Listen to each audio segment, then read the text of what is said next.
Hello, everybody, and welcome. This is the Apostate Prophet. I hope you're having a fantastic day. I'm very happy to be here on this Monday morning. Is it Monday? I think it's Monday. Yeah, right. Okay. Yeah. I'm happy to be here on this Monday morning. Hope everyone is having a great morning, a great day, a great evening, wherever you are. I'm here today with a very special guest. We've been wanting to go live for a while now. I wanted to have you live on for a while. I was very interested. But I have here with me Milahan. How are you, Milahan? Very, very good. How are you? Good, thank you. Thank you so much. Some are familiar with you. Some who are familiar with my content are familiar with you. You kind of, we had a little bit of a back and forth. We had certain, you were part of certain conflicts that I was engaged in and all that. But for all those who don't know you, for all those who don't know you well enough, how about you can summarize and introduce yourself a little bit? Well, I have a YouTube channel where I dig into history. I do funny videos of like bugs. Well, not necessarily funny, but they're funny to me. And philosophy books. I read Hadiths. I even read some Christian texts. So I just overall nerdy bibliophile channel. I also have some like gaming videos up. So I'm pretty mixed in like what I do on YouTube, but I am a American convert, revert. I am Italian and part Cherokee, and I support polygamy, and I'm really into fitness, and I'm more on the right wing in American politics, so I'm kind of conservative in that way. Yeah, that is quite interesting. Yeah, I saw your channel a while conservative. back. a while back. I think even maybe it was before you officially converted. I saw your videos where you were talking about Islam, and you weren't wearing the hijab and all that yet. So it was kind of, the journey was kind of public, right? You were publicly interested in Islam and eventually ended up converting to Islam and declaring that publicly as well. How did that happen? How did that whole interest in Islam arise? It's quite, there's so many branches to it, but I'll try to make it as succinct as possible. So essentially, Habib, the MMA fighter from Dagestan, was a huge part of it, and Mufti Menk as well. But the niche part of, I also studied for a year before I decided to join Islam. I know that in Speaker's Corner, people say their Shahada right then and there. They don't know anything about the religion. I was quite the opposite. I studied, I finished the Qur'an, I learned Hadith and Tafsir, but a huge part of it was, it might sound kind of odd when I go around describing it, but I'll try to conceptualize it the best way I can, because there's a theological aspect and also a personal aspect. So the personal aspect was the behavior and discipline of Habib as a Muslim fighter when he fought Conor McGregor. The reason being is because as an American, we're pretty rowdy, the traditional rugged, right-wing, bull riding, kind of loudmouth, and I had that kind of ego. But when I had seen Habib completely smash somebody and thinking Allah and being totally composed in this sort of Islamic masculinity and righteousness, it really inspired me and caught my attention. Now I'm around MMA fighters all the time. I know that there's stoic men in any branch, but this one in particular caught my focus in a way that I couldn't ignore. Let's put it that way. I have veterans in my family. I wanted to join the Marines, so I'm very familiar with like strength in your character, but his aspect really inspired me to start digging in more. And so that's when I started to pick up, learning about it, diving deep into it. So he kind of inspired me to begin studying. And then I watched videos of If I uh-huh. may interrupt, Yeah. there for a second, couldn't it be that that is more about the individual than about the culture or the religion? Because I mean, if you ask me, I am, I was born in Germany and grew up there. I lived in Yeah. Turkey for a while. I visited several other countries. I'm now in America. What I see is that although there is an emphasis on humility and all that in Muslim culture, I would definitely say that between my experiences in Western culture and in the Muslim culture, in the West there is much more of a kind attitude toward others, especially toward kids, for example, and all that. Whereas in Muslim culture, there people are much more ready to get into conflict, to fight, to become foul-mouthed, and all that. I mean, that would be my observation. You know, and Interesting. the observation of many other people. I grew up in Germany, and growing up around Turkish immigrants or Muslim immigrants or descendants of immigrants, it is kind of like it is an open secret, or it is very much publicly known that people of my background are much more arrogant, dehumanizing, much more ready to get into conflicts and all that in public, whereas the other side, the Western people, are much more reserved and much kinder. That would be my observation, for example. So couldn't it be that this was more about the individual than about the culture and the religion?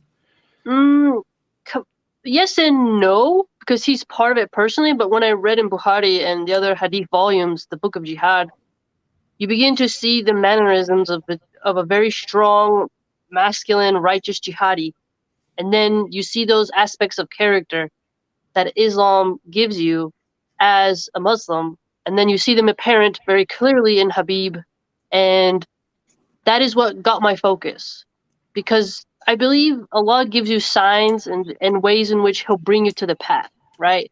So each person has something that held their focus that brought them to the faith, right?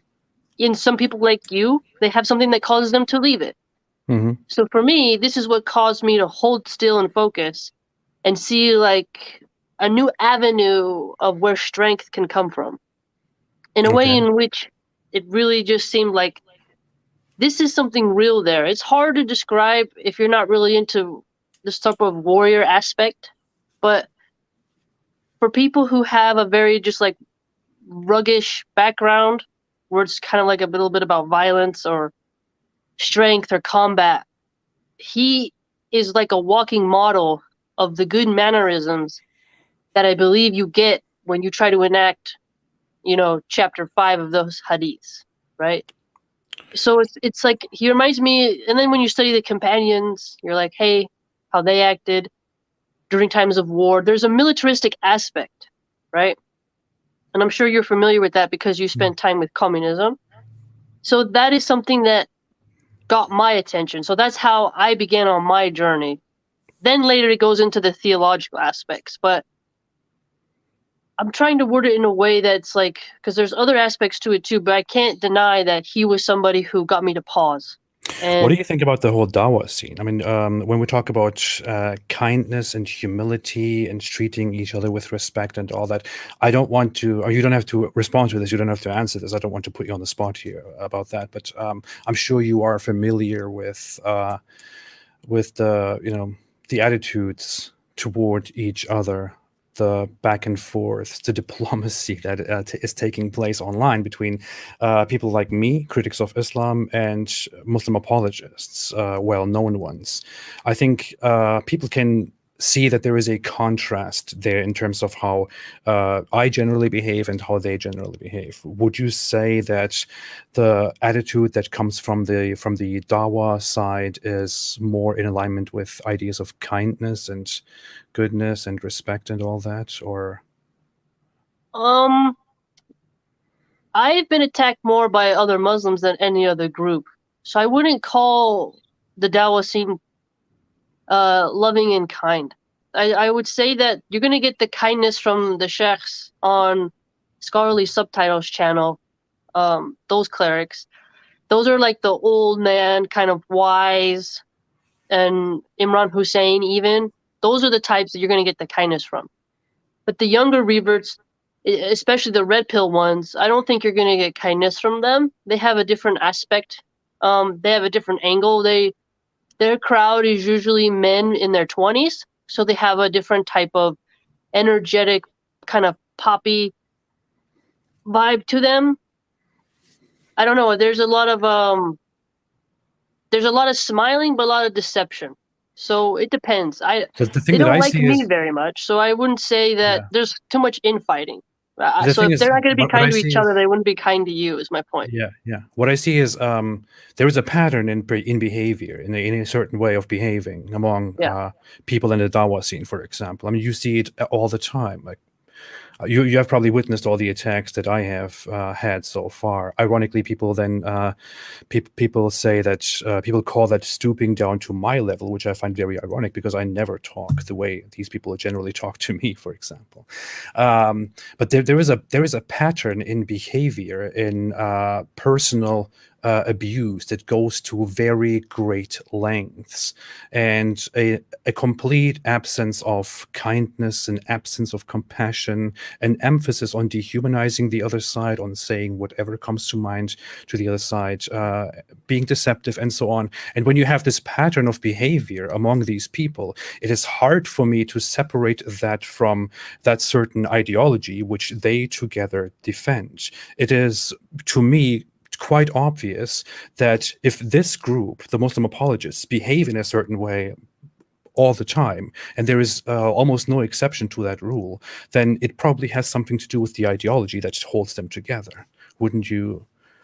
Would you disagree with that? There's cliques most definitely online of how they want to go about handling people who criticize Islam. I would definitely say that there's a bit more anger, but at the same time, I would say that they're very passionate. So when you love something, heat comes out. I get that way too, and I've been trying to work on it. It's hard to have your patience, but Islam does tell us to have patience. And it's hard because even me, I've been rude, you know, to Derek from Myth Vision, and then you look back and you're like, did I have to do that? It's your passion can kind of overwhelm you where you I want understand. complete domination. So it's hard sometimes. That's why I was trying to say how Conor McGregor, I had an attitude like that, and then when I saw Habib, I realized you can smash somebody without having the kind of rodeo mouth. Mm. That's kind of like how I tie it back into that, and I've had to work on that. And the religion has definitely changed me to be better at that. But it does feel good when you're mean to your enemies. So if they see you as an enemy, which I'm sure they do, um, then they're going to take joy and get dopamines from trying to humiliate you. So it makes sense in terms of how enemies treat enemies, right? Yeah, So yeah.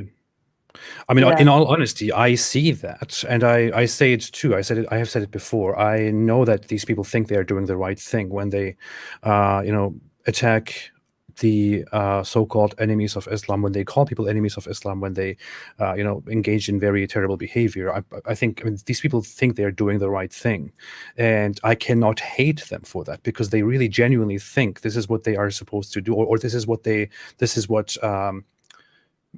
think they are doing this for a good reason because they feel passionate about their own religion. The issue is, that is exactly the problem. It is not the people. It is the way of thinking, the way of believing, the ideology that makes them act and think in a certain way, which I find very problematic.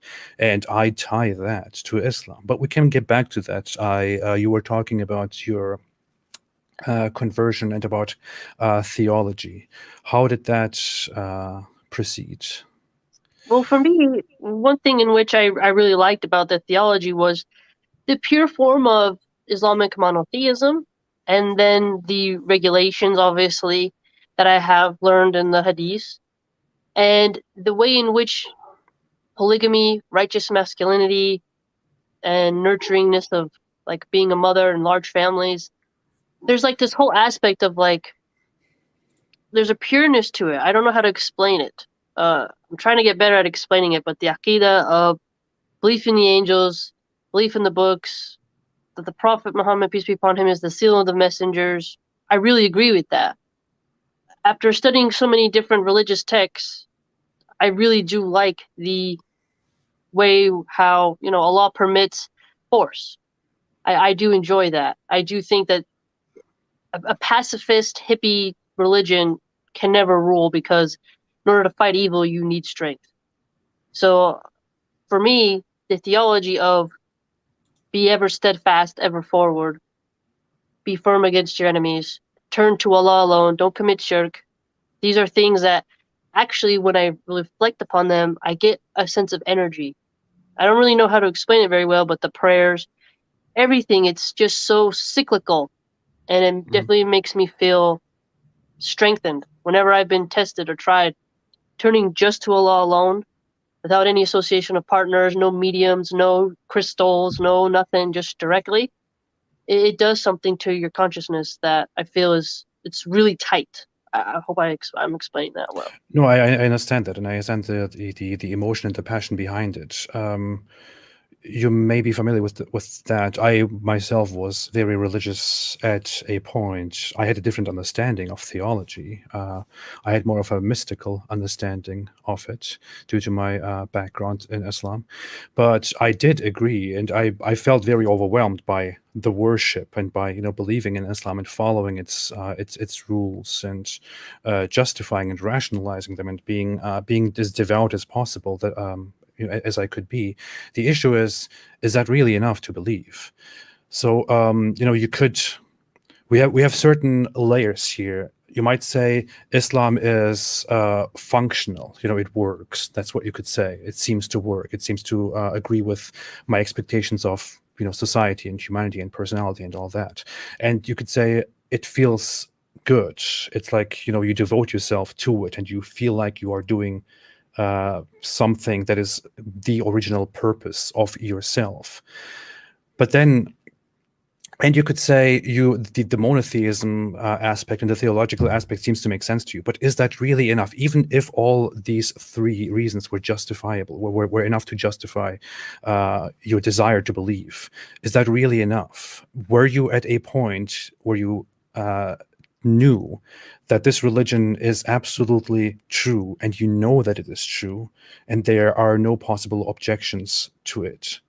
Did you ever come to such a Yes, stage? yes. I've nearly died 4 times, and I've been around a lot of occultists. I know you don't.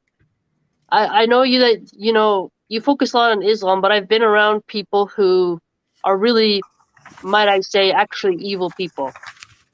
And when you get to see pure darkness, pure evil, people who really believe in like their relationship with the devil, and when you get to see certain things happen that are totally dark, I've gotten to see more of the evil in the world than the divinity type of happy bubbly feeling. So when I see evil, I feel like I turn to Allah so that I can get through that evil. And being shot at, facing death, suffering, whenever I see these things and go through these things, to me, this is something that when I am afraid, just the internal mechanism in my chest that links my consciousness to Allah, this is something that I let go, where I say, okay, I'm going to die, I'm going to go. So for me, yes, when I turn to just God, I don't look for a special stone or hang a certain picture or have to light a certain candle or anything like that. It's wherever I go, I ask for protection. And when you've seen evil and you've been around evil and had certain experiences where you felt like there is this sort of evil entity in the room, I can't deny that. And even with the example of like Nur, where you get that light on your face, I've had Mhm. that yellow glow in my face after reading the Quran. And when I went to get that explained by a doctor or something, it was really interesting how they still couldn't explain it, but I was like, it was real and I saw it. And I don't really know how to put it all into focus because there's so many different angles, but the best I can say is that when you've nearly died 4 times, you're around death and decay, you see evil, I know that the opposite is true.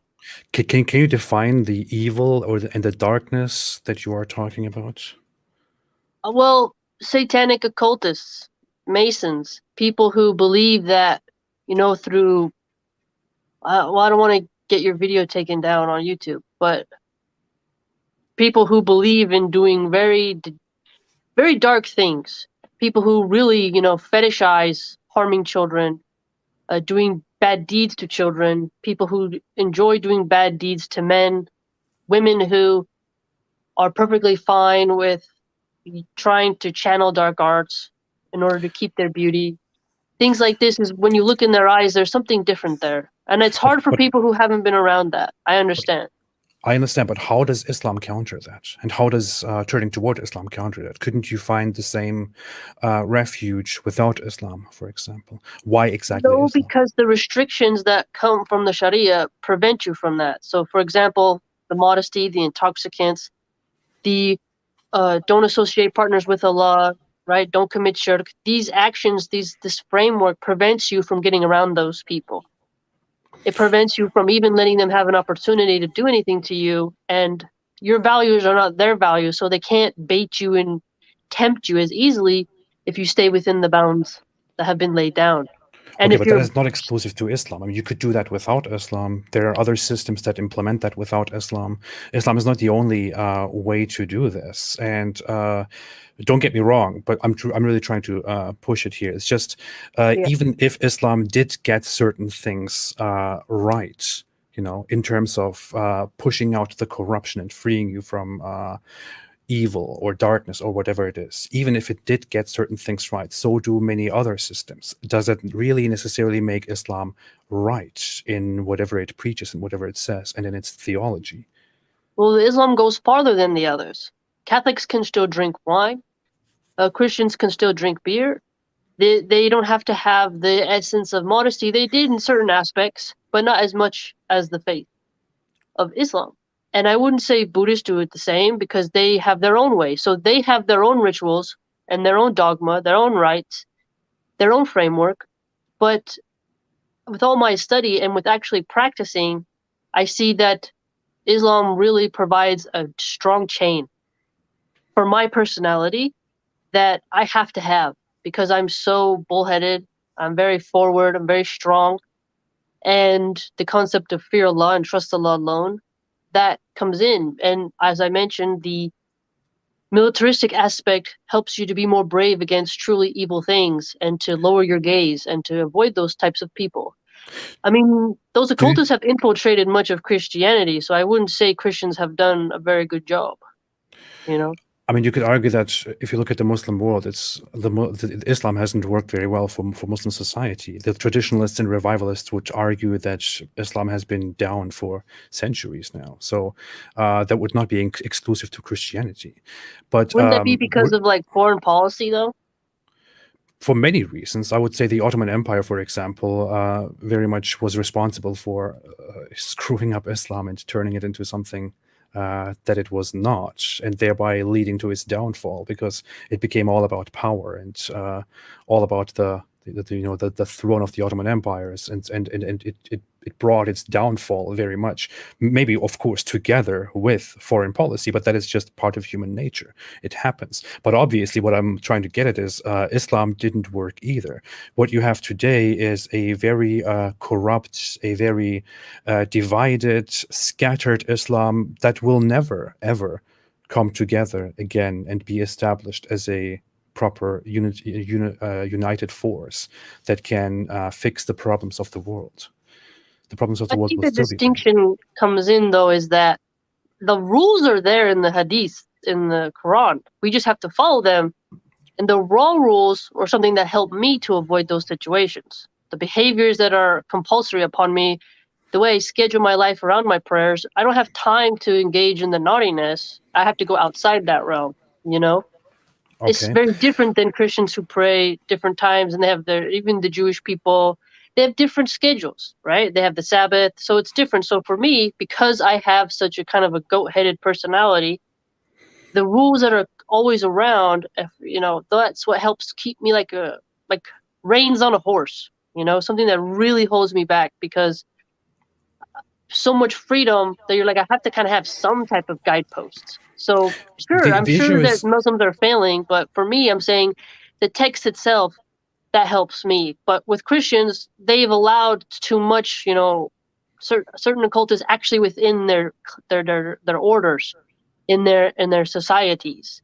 it So seems to me that's the that you have this differentiation. dichotomy, this dualism between that evil which you saw or experienced in occultists and other things, and then something that must be a solution to that. And that, in my opinion, would be a very narrow way to view the world, because that is, I mean, those two options are not the only things that are there. For example, me, I am an ex-Muslim. I am an atheist. I know many other people who are ex-Muslims and who are atheists, who are agnostics, who are people of all kinds of different backgrounds. I lived among Muslims, and I have to say, from my experience, my life has been quite pure. If you even look at it from the standards of these, religious perspectives, I haven't been cruel. I haven't done horrible things. I haven't massacred people. I haven't eaten, human offspring and all that. I haven't sexually abused and assaulted people. I didn't do any of these things. I didn't do certain things to animals. And I didn't need Islam for that in order to not do those things. On the contrary, I would say that I know of many Muslims who did do very horrible things, despite the fact that they follow Islam and despite the fact that they are even religious. So in the end, it wasn't Islam wasn't necessary to keep me from doing things that you would consider evil. Just like that, we have many countries, many societies in the world that are free from Islam, but in which crime rates are extremely low, in which certain horrible things do not happen, and so on. So it looks to me like Islam is not necessary. On the contrary, Islam is not really part of the solution here. I think you can still have goodness in the world through different, structures and economic systems and taxations, different jurisdictions, no doubt about it. But I would argue that there are more reasons to things not working out than we tend to realize. Different factions causing political strife, greed, evil in general. Things are going to fail. Every empire rises and falls. It's cyclical. Not everyone gets to be hegemonic forever. America will fall. Britain will fall. Someone else will rise up. It's just how things go since, Tenochtitlan in Mexico, the Incas. Everybody has a time where they go, and that's how we see it. I mean, Allah allows empires to rise and fall. So if Allah's allowed Muslims to be weak for now, that's what He's decreed, and we have to work on it. And the best way I can do is to lead by example. So, Okay, as far as I yeah. understand, what leads you to the idea that Islam is true is that it works, or that there is some functionalism to it, some functionality to it, that it serves a certain purpose. Is that, am I There's wrong in many, saying many this? more layers. The way in which men behave, the way in which it actually makes me feel like I have a purpose. I'm less afraid of death. The fact that I had strived to compete to do good deeds, to be just totally solid and firm within my feet and my soul, to really structure my life heavily with the way I speak, the way I carry myself. There's a whole aspect of like the reformation that comes inside once you adopt the principles, once you apply the aqidah, once you contemplate on the tawheed of Allah, and when you stop committing shirk, when you follow the what you can do and what you can't do. This has really helped me. I mean, Islam has helped me break my, like, I used to have a pornography addiction. Islam helped me get rid of that. I used to be way more quick to be violent, to punch someone in the face, to hurt them. Now it's just like, I just let them talk. Now I understand these reforms can come from all different aspects, but what I'm saying is that I truly believe that when I die, I'll stand before Allah and be like, hey, this is what I did. How do you And know that? I guess it would be because I've been so close to death to where I've wanted to die. And I kind of just look at the sky, and I do a lot of self reflection a lot every day. more than most people. And I think only the reason why I'm here is to try to establish Tawheed, do good deeds, take care of my child, but I'm ready to go. And I think your iman is strong when you're excited to meet Allah. Okay, You here's the know? thing. When I go outside, sometimes on a very nice day, I go for a walk. Everything is quiet. I look up to the sky. I look at the trees, and I get this feeling of this overwhelming feeling of humility. Like Yeah, I am a very small little dot here. It doesn't. I don't really matter. There's something greater. Well, there is something yeah. greater. It's the earth is greater than me. The humanity in general is greater than me, and so on. This doesn't necessarily mean that this doesn't necessarily lead to the conclusion that Islam is true. However, it could be Hmm. that I am simply escaping to the focus of on myself and my responsibilities and focusing on something else outside of me, which in return gives me peace because I'm taking a break from all the hassle and all the stress and whatever it is that we have in the world. I'm focusing on something besides myself. I'm escaping my own life for a brief moment. The same thing happens during meditation. The same thing happens in prayers and states of meditation in all kinds of different beliefs and religions. It's hard to conclude that this would lead you to concluding that Islam is true. I mean, you just told me about certain things, why you think Islam is true, and I kind of made little notes of them. You talked about the fear of death, good deeds, the behavior of men, and sexual behaviors, behavior in general, rules, and all that. These are all functional things again. So what I see is that it all boils down to it works or it is good. I just don't see how you would come to the conclusion that Islam specifically is true. Is there another angle you want to go deeper? Because I can definitely answer that. Like maybe I you mean, can lead to where what you're trying to ask. you could. Here's the thing. Here's my point. Yeah. You could say there is a greater power, and that could be anything. That could be a God who doesn't care about us. It could be the Christian God. It could be something else. It could be a God that is experimenting. It could be no God at all, but just your perception, and so on. So, feelings or the functionalism is not necessarily, I would say, is not even remotely reason enough to conclude that Islam is true. How do you conclude theologically that Islam is true? So, well, when I read the Quran and I contemplate on it and I look at it and I really reflect upon what is the message here, what am I trying to get through it, and I apply it, you can extract a lot of different types of wisdom from it that will work if you adhere to it. If you look at the Hadiths, the amount of knowledge I gain from them, even the weak ones, is still very powerful to the point where it reforms your behavior and your knowledge of the religion becomes more encompassing. And when you get around the scholars, the ones who are very melon wise, you begin to see a different type of energy, the way in which Islam reforms people into a cohesive unit and allows them to recognize their purpose on earth. So it has helped me theologically in the terms of who is the devil? Well, Iblis is someone who wants something, a jinn, who wants to destroy us. How does that happen? Has a long resume of creating vice, malice, wedges between families, certain aspects of that theologically of what is evil in Islam and what is good in Islam, what are the ethics. These are things I value. So the strength part, I know you have a problem with, I understand. But for me, I do admire now the authoritarian streak within it. Okay, but do you need Islam for that? I would think, Here's an yeah, example.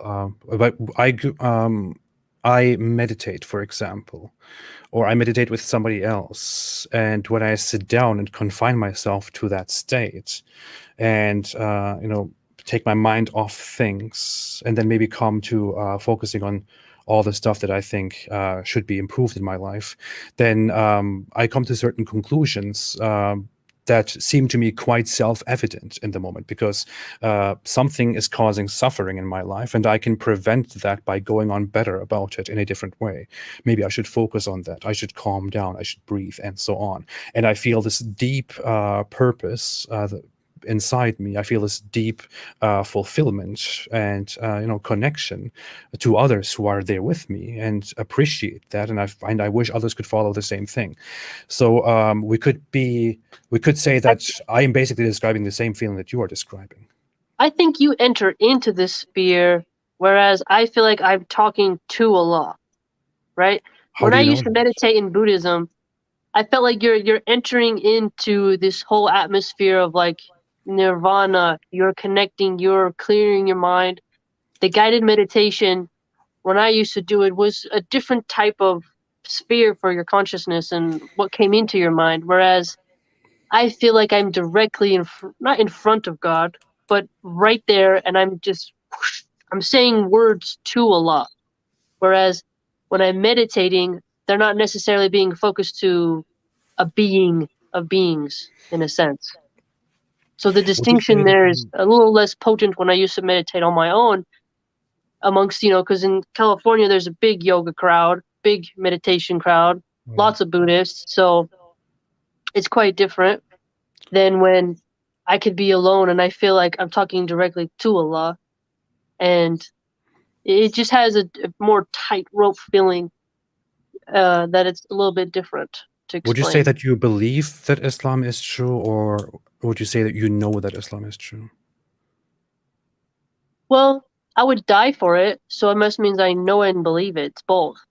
If someone's going to behead me and say, give up Islam or I'm going to chop your head off, and I'd be like, I guess I'm going to have my head chopped off.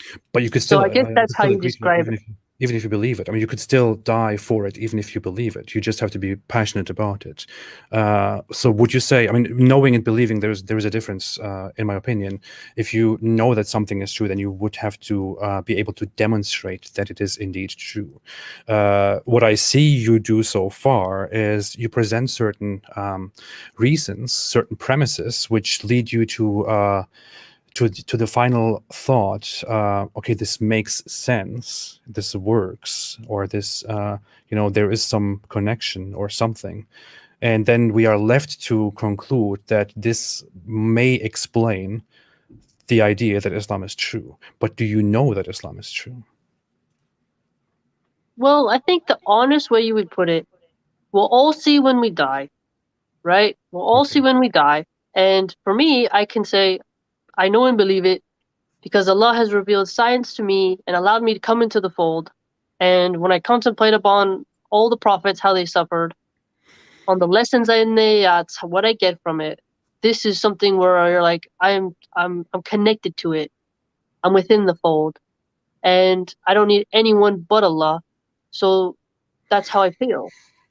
So it would be hard for me to tell you, I know, and then I'm like going to do something, But if someone says, "Do you know?" I'd be like, "Here we go."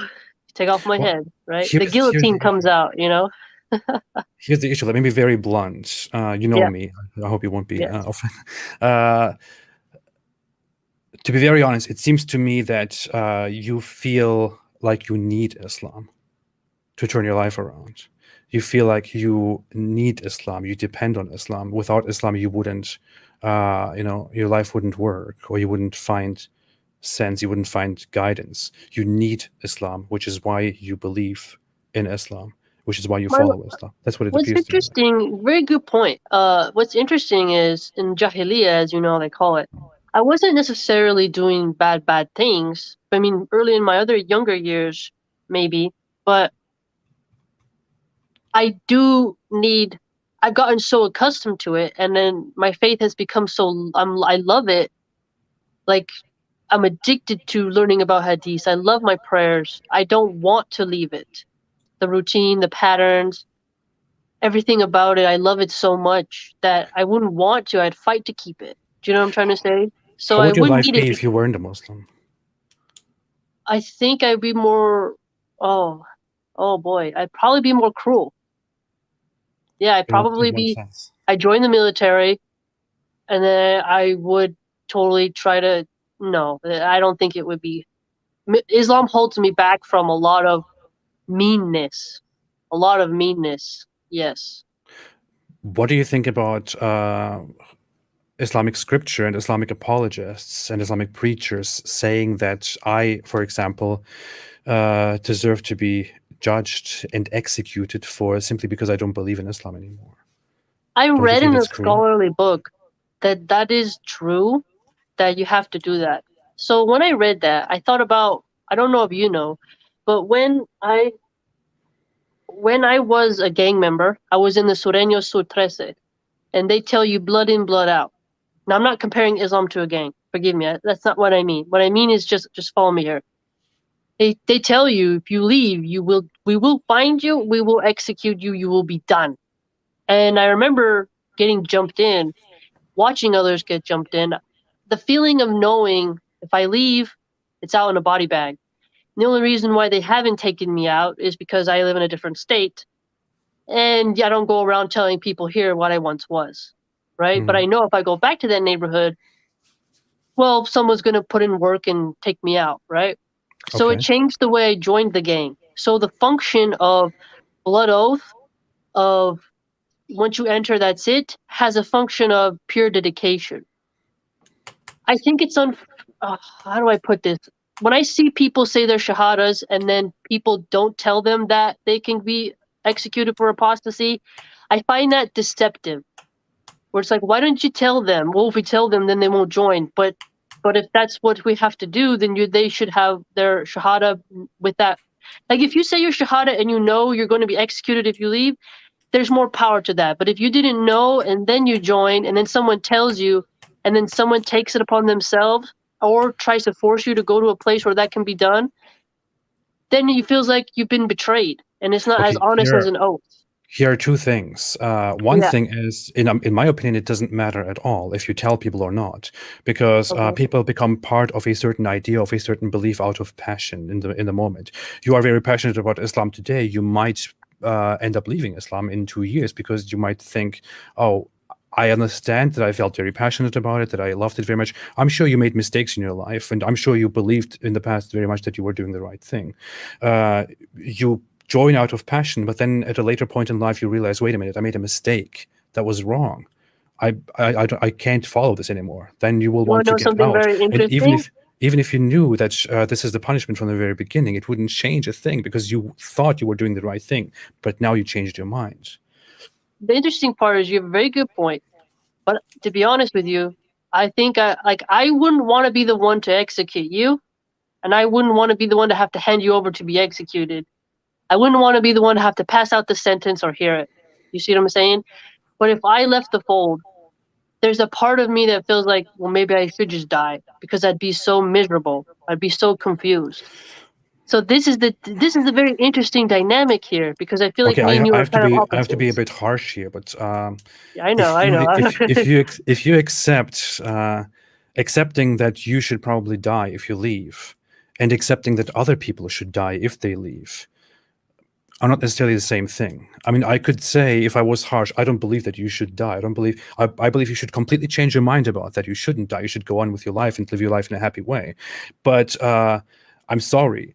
You can accept that you deserve death if you leave Islam, but that doesn't give you the right to also say others deserve to be killed if they leave Islam, because I mean that is what you would define as cruel.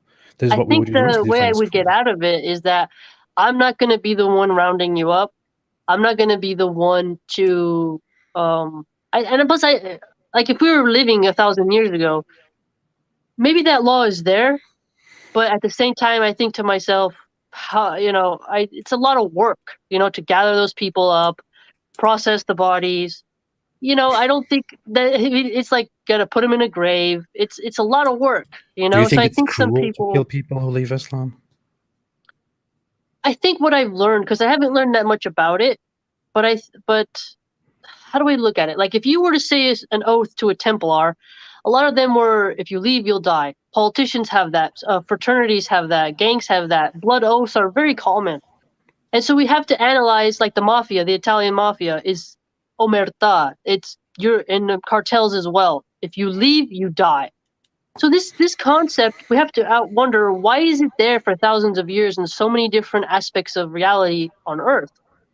And I feel like the reason why that got established and adopted by so many is because it solidifies you on a unified cause. Okay, but do you So think I it's think that's cruel? why. So probably, yeah. I mean, to get beheaded is not a pretty thing, So you think it but is cruel to execute apostates, but you were just saying that you would be more cruel if you were not a Muslim, yes, and there's you would see that degrees as to a big cruelty. you would see that There's as a big degrees to cruelty. downside. But you acknowledge that Islam's major rule of killing apostates if they leave is cruel as well. Yeah, I mean, didn't the Jacobins in the French Revolution, they executed people for leaving their groups? They used the Sure, guillotine. sure, So it's sure, like sure. They did. a lot of groups have that, you know. They did, but that doesn't necessarily mean that that is okay. This could be something that is bad, and in the past, it is an act of cruelty. You wouldn't want it to be applied to you. I mean, you just said that you were once part of a certain gang, or you were part of that community. You are not anymore, simply because you reject that, because you think that that is wrong, that that is bad. Now, would you think it's okay for them to just come and kill you for that? Well, I went back on my word. You know, I went back on my word I and I did left. not. I did not. I think they consider the Most apostates do Shahada not. it's an oath, so you went back on your oath. No, I did not. So, I was but born into a Muslim family. I was raised as a Muslim, as most Muslims are raised as Muslims. So they never actually consciously gave an oath. They are born as Muslims. They are raised as Muslims. It is not their good point. choice. If they Maybe live, there's some if they type of leave Islam, discussion they could have. no, Maybe it'll be different for born people than no, reverts, maybe. on the contrary, according to the most Islamic scholars, on the contrary, those who are Muslims are more certain in receiving the death penalty, whereas those who just joined Islam and then leave Islam, there might be a little bit of a thing, you know, about them, like a little bit of doubt. But if I am born into a Muslim family and raised as a Muslim and grow up as a Muslim, and then at the age of 25 I decide no longer to believe in Islam anymore, then my punishment is certain death, according to those Islamic scholars that you respect and follow, Ibn Taymiyyah and all the others. You know, this is agreed upon. This is unanimous in the in Islamic jurisprudence. So I am being punished for something that I never even agreed to. I think, I mean, I could totally hear how you could say that. Totally right. Okay. But I guess you would just have to live your life on the go. Just don't tell people you're ex-Muslim. I mean, now people know you're AP, but you're in America. You're gonna be all right. You know, you're gonna be okay. I mean, you Okay, might no, have more no. problems with a gang member in the street or just a regular junkie in the street who wants your iPod. I mean, So do or you your support the phone. death penalty for apostates? I don't really have a choice. You know, I don't really have like nobody's gonna listen to me. You know, so it's like I like But I I think said, it I wouldn't be the matters. one to gather you up, and maybe there'll be a way you can pay your way out. Who knows? But I know that if I was like in time of war, and because remember, this is kind of nerdy, but follow me here. Like Caesar, if you left the legion, you were killed. If you were in the ranks when he was fighting in Gaul, if you left the soldierly ranks, you were crucified. And that keeps others from running away. If you leave the tribes and the Native American tribes, you would be tomahawked in your head. You know, Cortez, when he conquered Mexico, he also punished runaway soldiers. So for me, like I said, this is hard for me because I look at it as it is setting an example. They want to set an example or keep in Okay, line. but you're just giving examples that you know, of people do that. You know, people do that out of you know, to protect their community or because it works. But it doesn't have to Yeah. be that. I mean, just because people have done that, just because that was a thing, that doesn't mean it is necessarily a good thing. And we obviously see nowadays you can change your mind about things. Humans are fickle. We are by nature meant to be very curious, meant to have great changes of mind. It is the feature of a healthy mind to change, of a healthy brain, of a healthy human to change their mind throughout their lives. I have changed my mind a lot on things, and before I became more religious and devout in my religiosity, I changed my mind toward bad things, and then changed my mind away from those things towards something good, and then from, by Islamic standards, good, and then from that to something after Islam. This is how a healthy mind works. This is human, and And some this, people go back to Islam, so they don't get of executed course, right away. of course, but So, you know, depending on what opinion you follow, if I, for example, under an ideal Islamic state, if I went back to Islam today and said, please forgive me, I'm sorry, I would still be killed under the Sharia, because I have not only left Islam, I have also spoken about it and against it, because I have used my mind, I've thought, and I've shared my opinions and my thoughts and my humor with people, but I deserve to die because of that, because I made a mistake. I think that you're definitely in a predicament, right? You're definitely in a no-win situation as an apostate. I understand that nothing I can say can ever make you feel like you deserve to be punished. I Okay, but understand do you that. support that? That's just what I'm curious about. When you say support, like we can't take a vote on to be like, hey, should we just let them go, right? If there was a vote, I'd be like, hey, let's just vote, they can go. We can have debates on YouTube, right? And stuff like that. But if I was like in the military, right, or I'm the leader of a country, and I want to be more authoritarian, I could do that, right? But that's just my authoritarian side. So you do But support it, and long story short.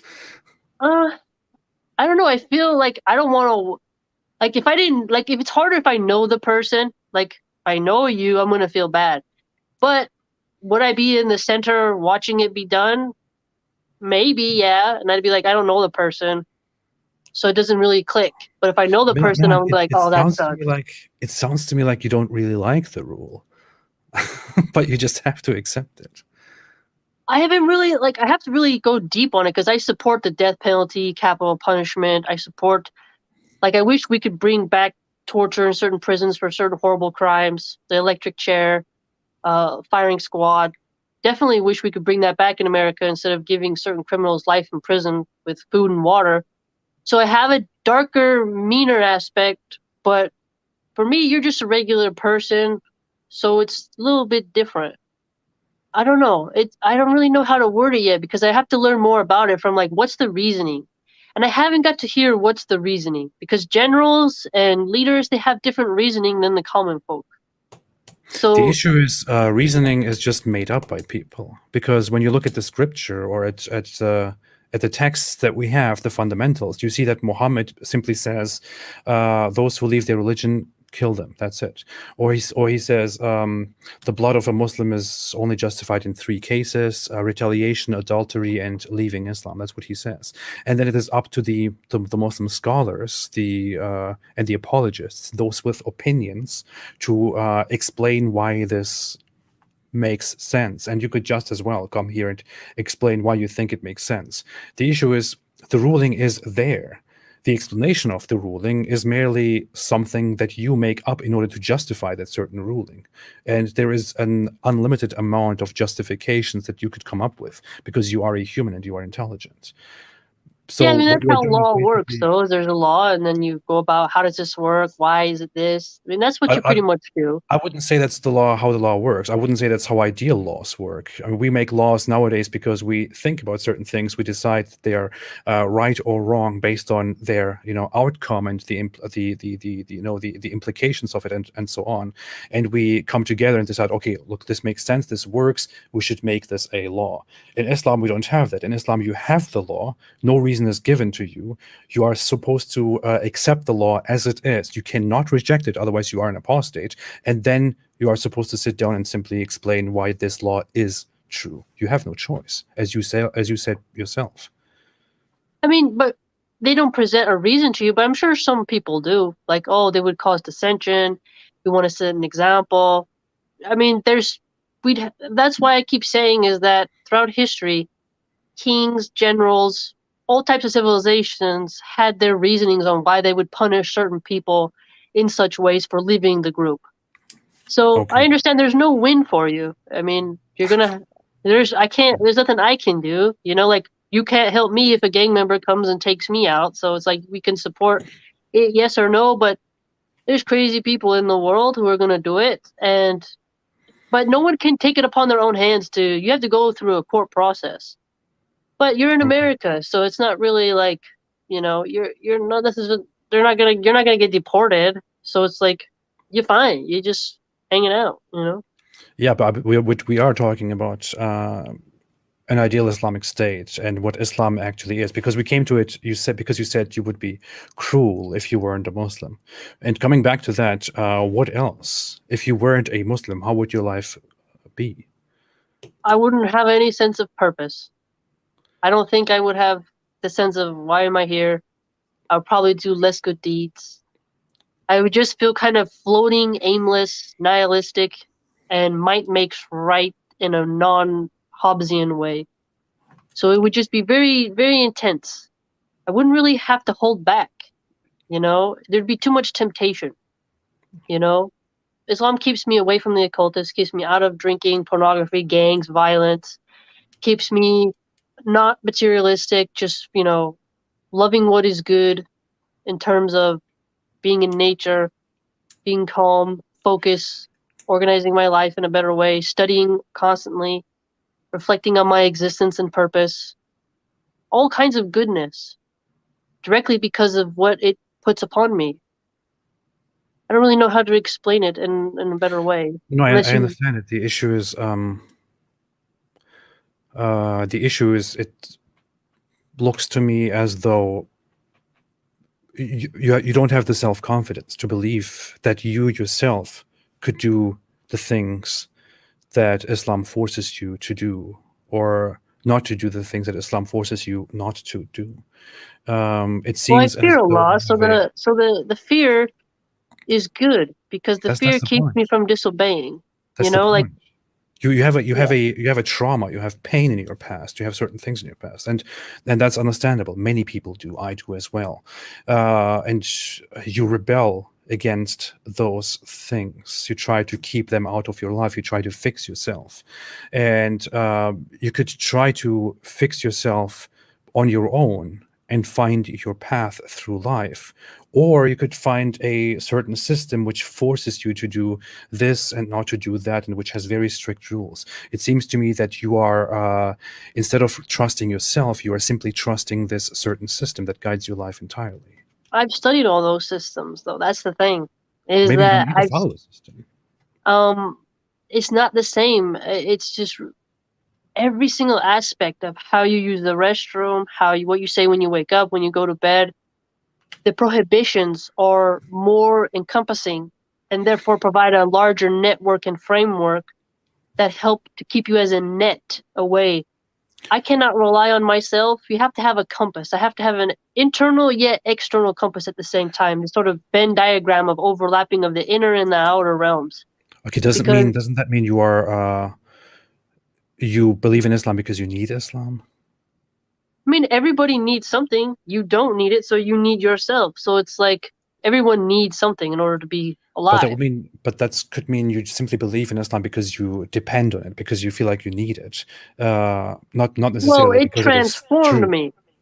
It remember, like as each step I adopted, I became more and more convinced. I saw the results, which make you adhere to it more. When you're on the straight path, when you follow the rules and you see the results, and you see the transformation in both the outer and inner world of you, you see the sign and the revelation that, hey, this is working, and this is how you become more and more attached to it.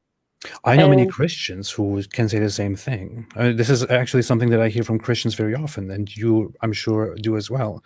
We have David Wood here. As we know David Wood. He's when we have many others who say that their life was, completely broken and unsolvable. They were almost dying. They were addicted to certain things and all that. But then they found Christianity and their life completely turned around, and they have become better people and have ever since lived their life in such a peaceful way, with purpose, without violence, without addictions, and all that. They could say the same thing.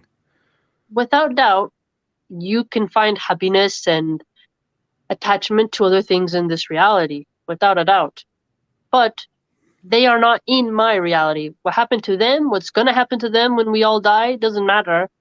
The only thing that I focus on is me and my child, and then how do I get into paradise? So the attachment I have, all these other people don't exist. None of them matter. They could all fall into a volcano. It just is about how do I survive my enemies? How do I become steadfast?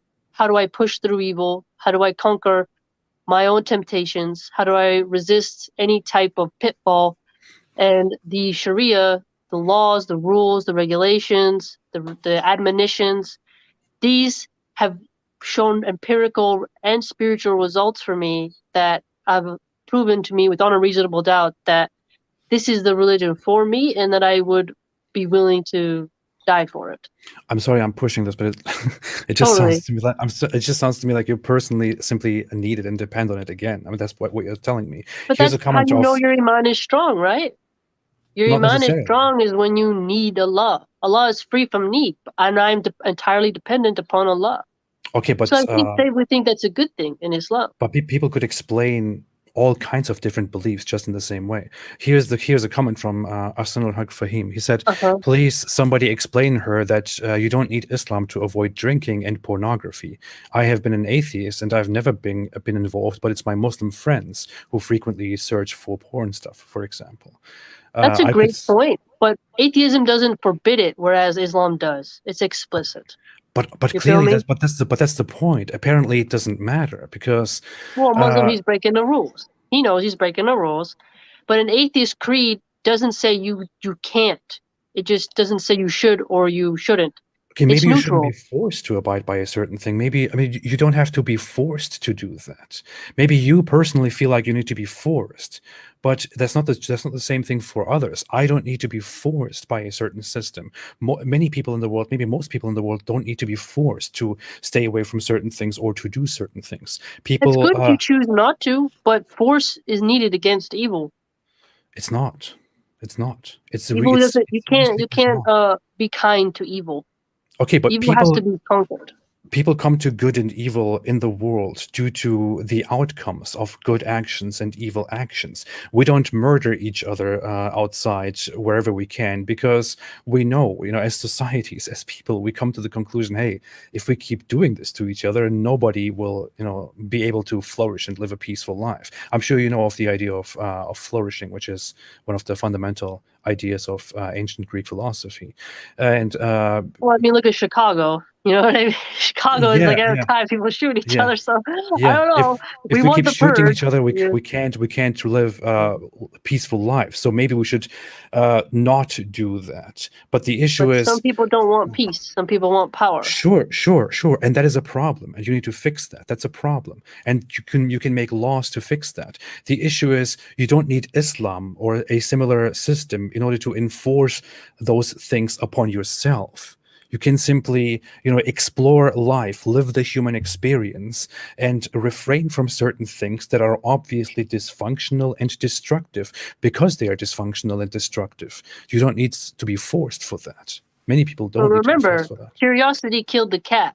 Some things should not be looked at. Some things should be closed with force. To open Pandora's box and expect everything to come out smoothly is indeed reckless. You're supposed to be guardians of keeping what's good and keeping evil out. People can learn to fail. They can trial and error.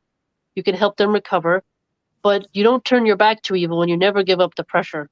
And force is needed. And some people have a weaker disposition to where, like if someone's smoking crack, you have to yank it out of their hand. You don't say, please stop. You have to take it out. It's a bit of force. Depends on the person's disposition and how evil is wrapped around their lives. So Okay, but cool that the atheist can resist it, but some people are so heavily addicted, they need you to kind of take away their phone, cut off the Wi-Fi, sit down and talk to them, huge intervention, like you got to work on it. And that takes force and other elements. don't you think right? you're presupposing that humans are meant to have such a thing in the world? Could it not be that humans are simply living beings who experience life and who experience the world around them, and we are not meant to have a system that, perfectly dictates our life and tells us exactly what to do and what not to do in specific instances? I mean, this may be your expectation from life due to your experiences, but you are very much presupposing that such a thing is supposed to exist. Maybe such a thing is not supposed to exist. Maybe such a thing doesn't exist. And we are simply the humans that we are. So I think, humans have always tried to impose law and order onto a wild type of human existence, right? I mean, that's kind of what humans have been doing for a while. Each one wants to enact their edicts. They want to form their utopia. They Yeah. want to instill it, and they create their codes and they enact it, and that's what they try to do. Out of Um, necessity. yeah, and to get things done, you have to have a certain cohesion, a confederacy or a union, and these things get adopted, and each force has to have an army in order to have compliance and stuff. So I understand where you're coming from. For me, though, it would be good to have Islam and the way in which it's reformed me, and some of the temptations and vices around that exist in America could be reduced heavily, and more families could stay together, and stability would be better. Doesn't mean we would rid the world of everything, because evil will always exist, but we could help stem off some thorns and some foots, is my point. Okay. So far you've told me that Islam is functional and it feels right. I still don't understand why you think Islam is true. Okay, another way, well, the military aspect as well. Another way in But which I that feel is that, also functional. It's you still haven't told me why Islam is true. These are only but supporting you must understand, thoughts. though, that through a patriarchal masculine system, that establishes the harmonic ways of a civilization that will allow peace and flourishing. Masculine heterosexual men who can have polygamy and have multiple children, who are brave warriors, who fear Allah. This is the best system for the earth, in my opinion, because of the way it provides security to wives and children and helps us to be righteous, steadfast, bold, courageous human beings. That is how I see the religion forms men. Yes, they will fail, I understand. But I'm saying the ideal. Each religion has their ideal members and how they wish to see them, Okay, right? first of, I would completely disagree with certain things that you have said, but you are going for pragmatism. Basically, you are being you are telling me that Islam is pragmatic, but that doesn't necessarily mean anything. Um, the Quran itself says that this life is nothing but play, nothing but entertainment. This life doesn't really matter. You are supposed to focus on the next life. So why are you trying to desperately find a pragmatic way to improve this life, to make this life perfect, when your ultimate goal is simply to live a very short life here and then to go on to paradise? Well, the more you fight against evil, the more good deeds you do, which your good deeds meet you in the hereafter on your day of accounting. So that's why you have to go around the earth fighting your battles that you can fight verbally, mentally, maybe getting a water filter in certain areas, just doing as many good things as you can. And then that will make the world better. And then you leave something better for your children, for your descendants. And then you have those deeds forwarded to you in the hereafter. You That's talked why. earlier about doing certain things with children. Do you think I'm going to jump right into it, but uh, do you think child marriage, like a 50-something-year-old guy marrying a 6-year-old child, is good for humanity? The way I learned about this is, I'll say something personal. My grandmother, my mother, and me, we were all molested. So this was a very dark topic to discuss. The way I look at it is, I would never allow my daughter, ever, to marry anyone older like that. And the way I see it is, the parents will decide what happens to their child.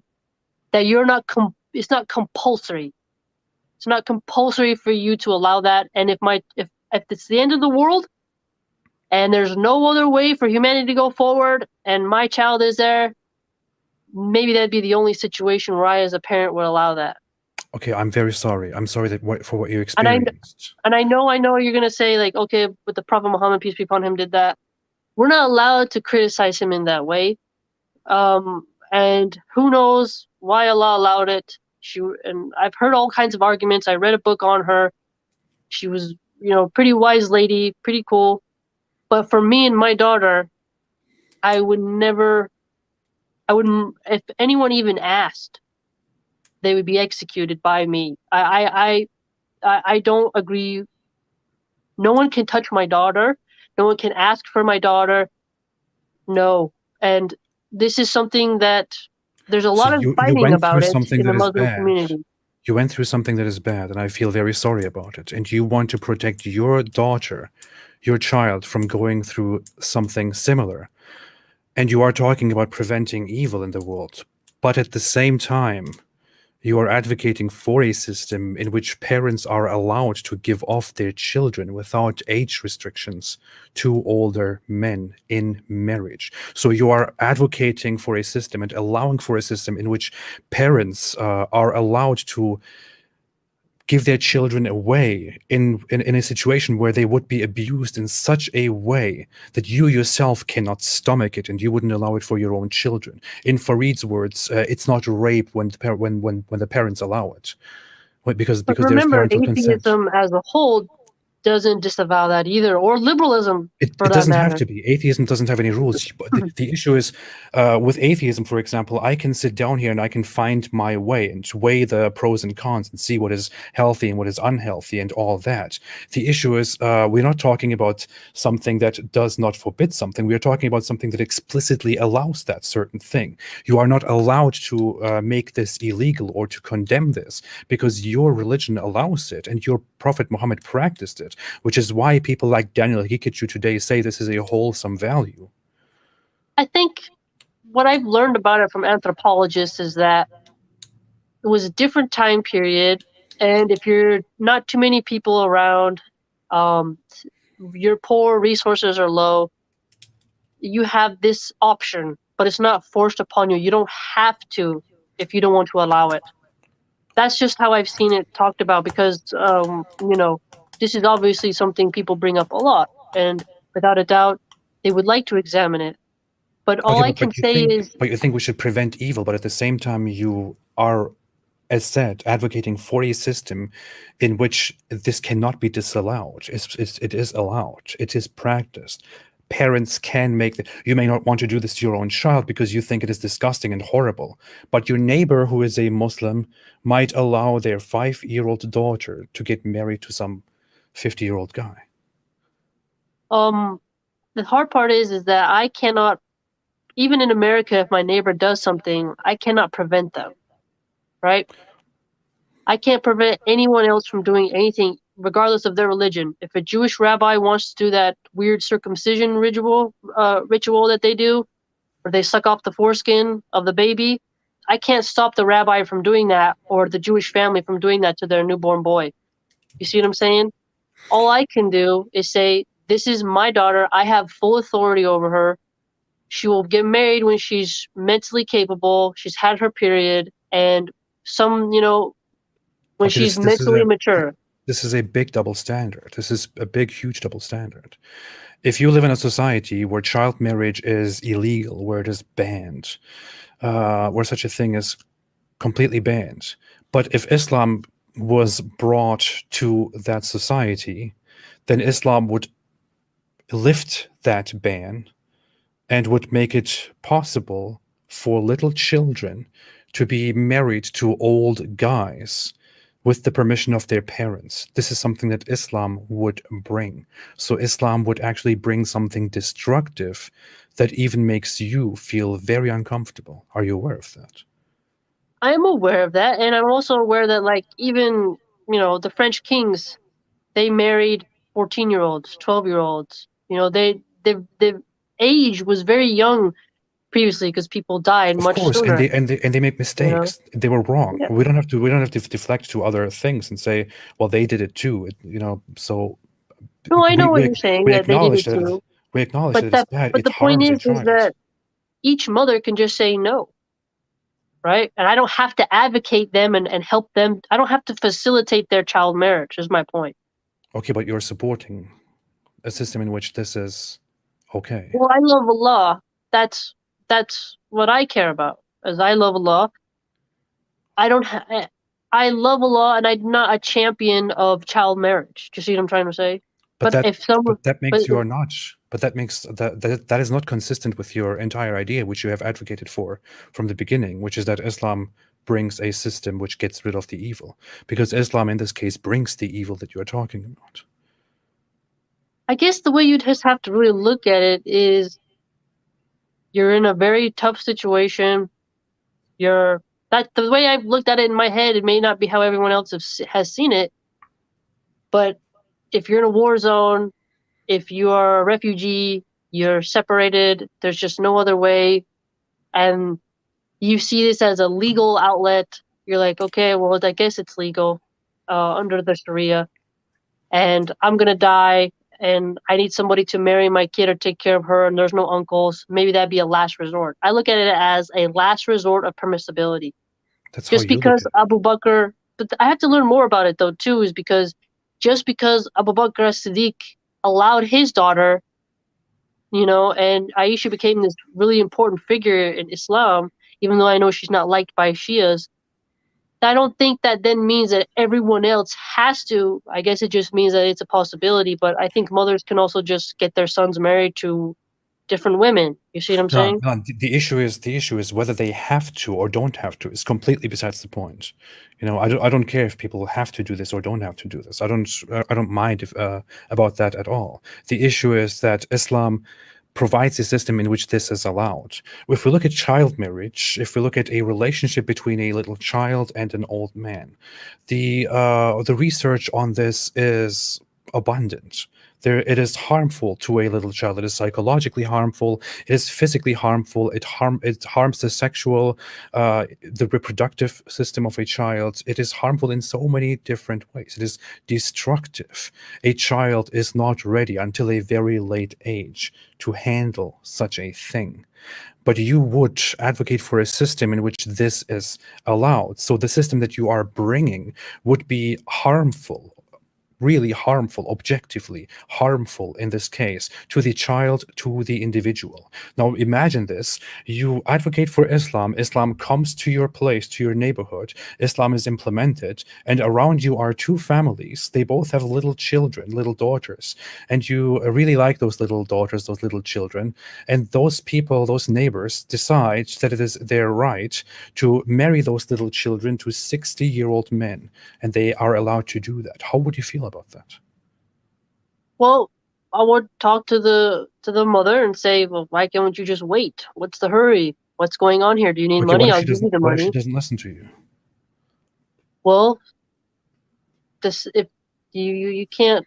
A mother has authority over her kid. I cannot like it, right? Like, so there's nothing much I can do besides say, hey, why don't you just wait? You can try to reason, right? But child marriage, occultists do that, Satanists do that. There's weirdo Christians in the Alabama who do weird things.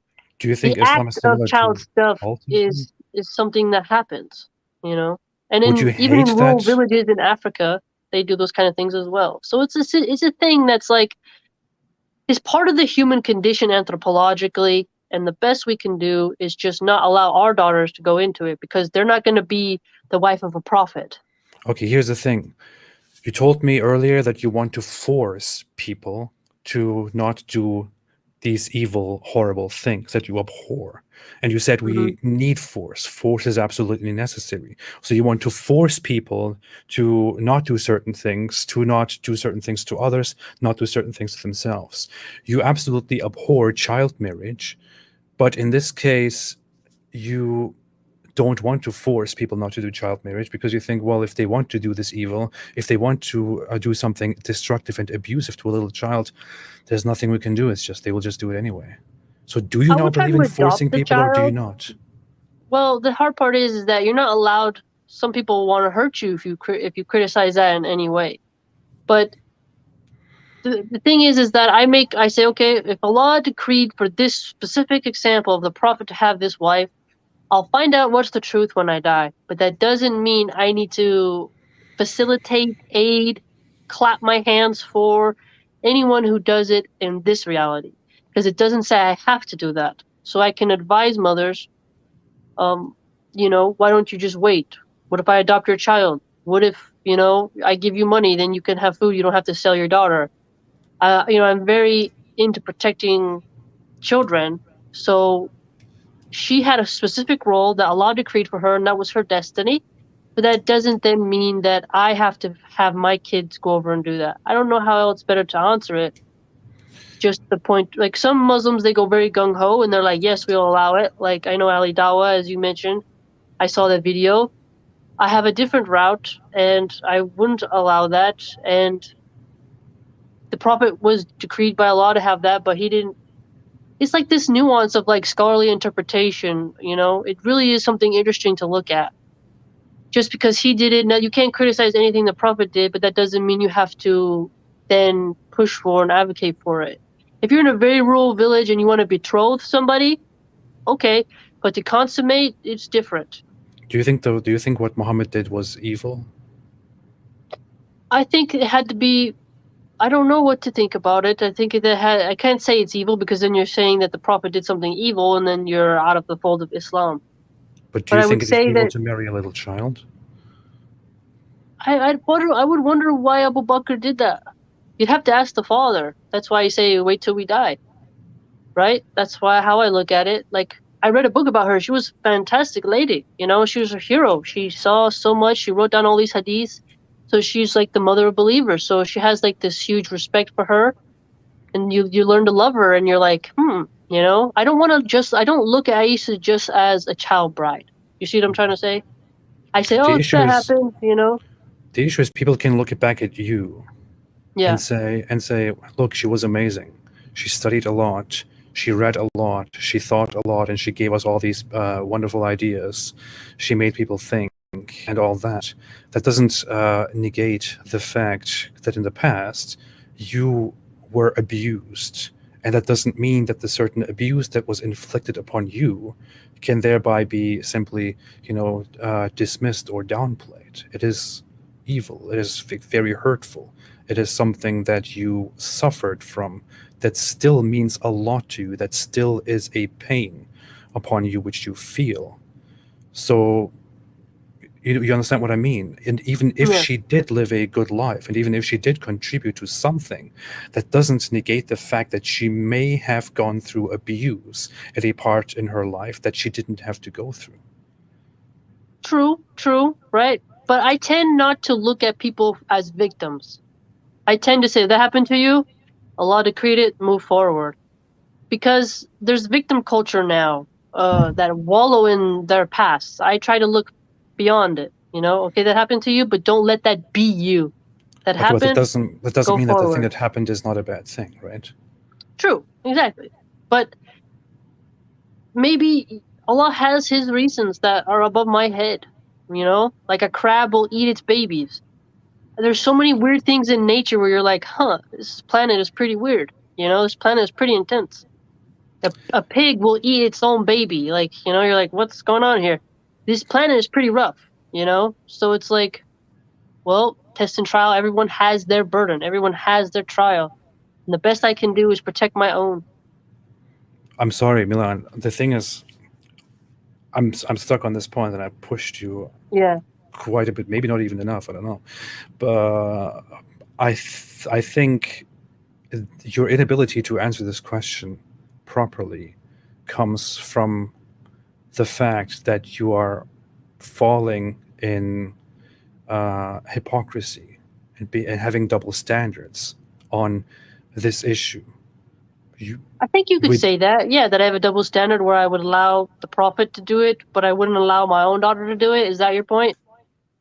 No, I would say you know that this is bad, that this is evil. You yourself do not want to allow such a thing, but you also see that you are not allowed to say that this is bad, this is evil, that must be rejected. You know that you cannot say this, Mhm. so you contradict yourself in this and say, well, I can't really answer this question properly. Well, the thing is, this is that we have in Bukhari that hadith, right?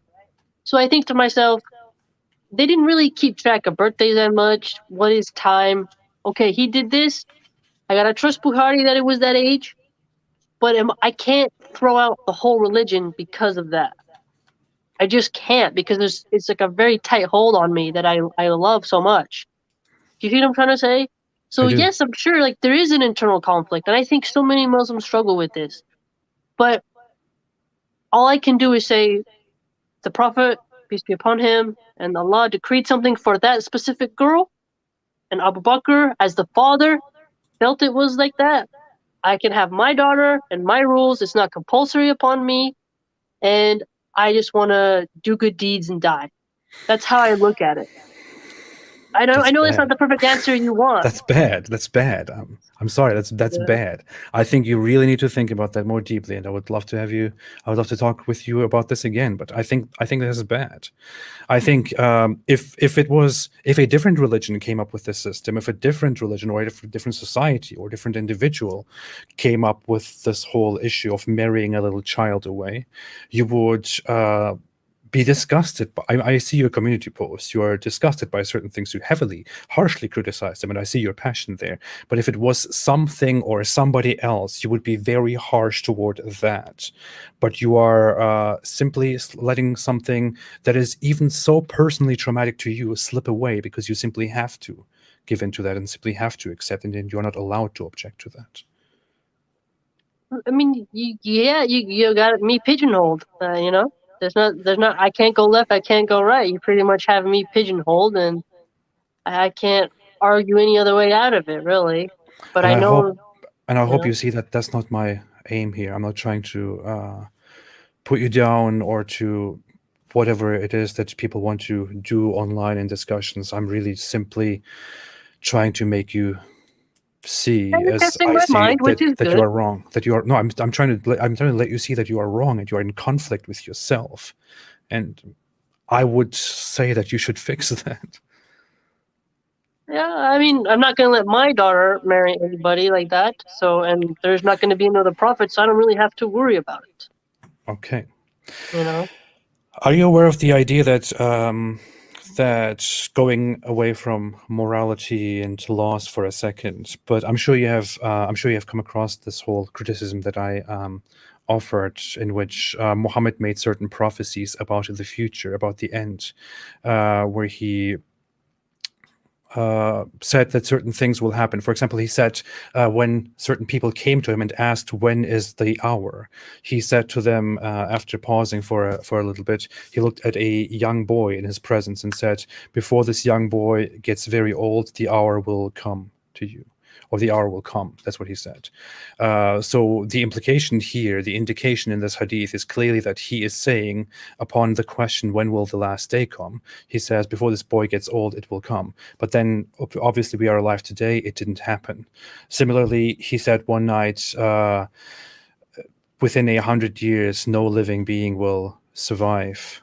And he made many other such predictions. So he was obviously prophesying that the end is coming very soon, but it didn't come. Are you aware of these mistakes? I've heard of these hadiths, but I often wonder, what does he exactly mean as in intervals of time? That a certain time frame will begin, a certain interval of time. This is something very niche and nerdy that I think the scholars of hadith would dig into. That prophecy subject that I've heard you mention before is not my area of expertise.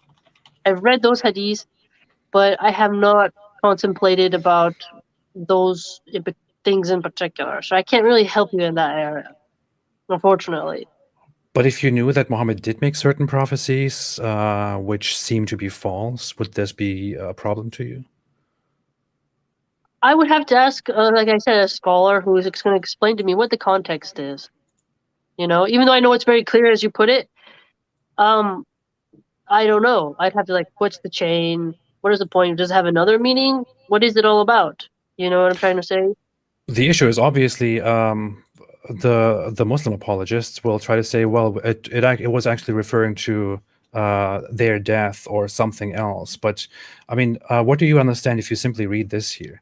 I can read it for you. Anas bin Malik reported that a person asked Allah's apostle, when would the last hour come? Thereupon Allah's messenger kept quiet for a while, then looked at a young boy in his presence belonging to the tribe of Azd Shanu, and he said, if this boy lives, he would not grow very old till the last hour would come to you. The to you is not here, by the way, they just added that. Anas said this young boy was of our age during those days. This is a hadith that is confirmed by in more instances than just this one. What do you think about this? Well, essentially, the hour can come as, how long is that of time period? Are we talking eons? Are we talking decades? Some things can begin when a certain person is there and certain events can unfold in a way in which you will see, hey, this is a slippery slope. This is where we're headed. The path has begun. There is no turning back. That's how I would take something like that. As in, when this a certain event happens, this is when everything will start to unfold how it is supposed to unfold over the span of time. Not that it will cumulatively end at that particular time, but that's semantics of language, right? Yeah, but But the thing is, the hour would refer to, or the last hour as it is put here, would refer to the end as people have known it. And the end is also described in other hadiths, in many others. Like, for example, he says that Dajjal will come, the sun will rise from the west, and this and that, and then the hour will happen.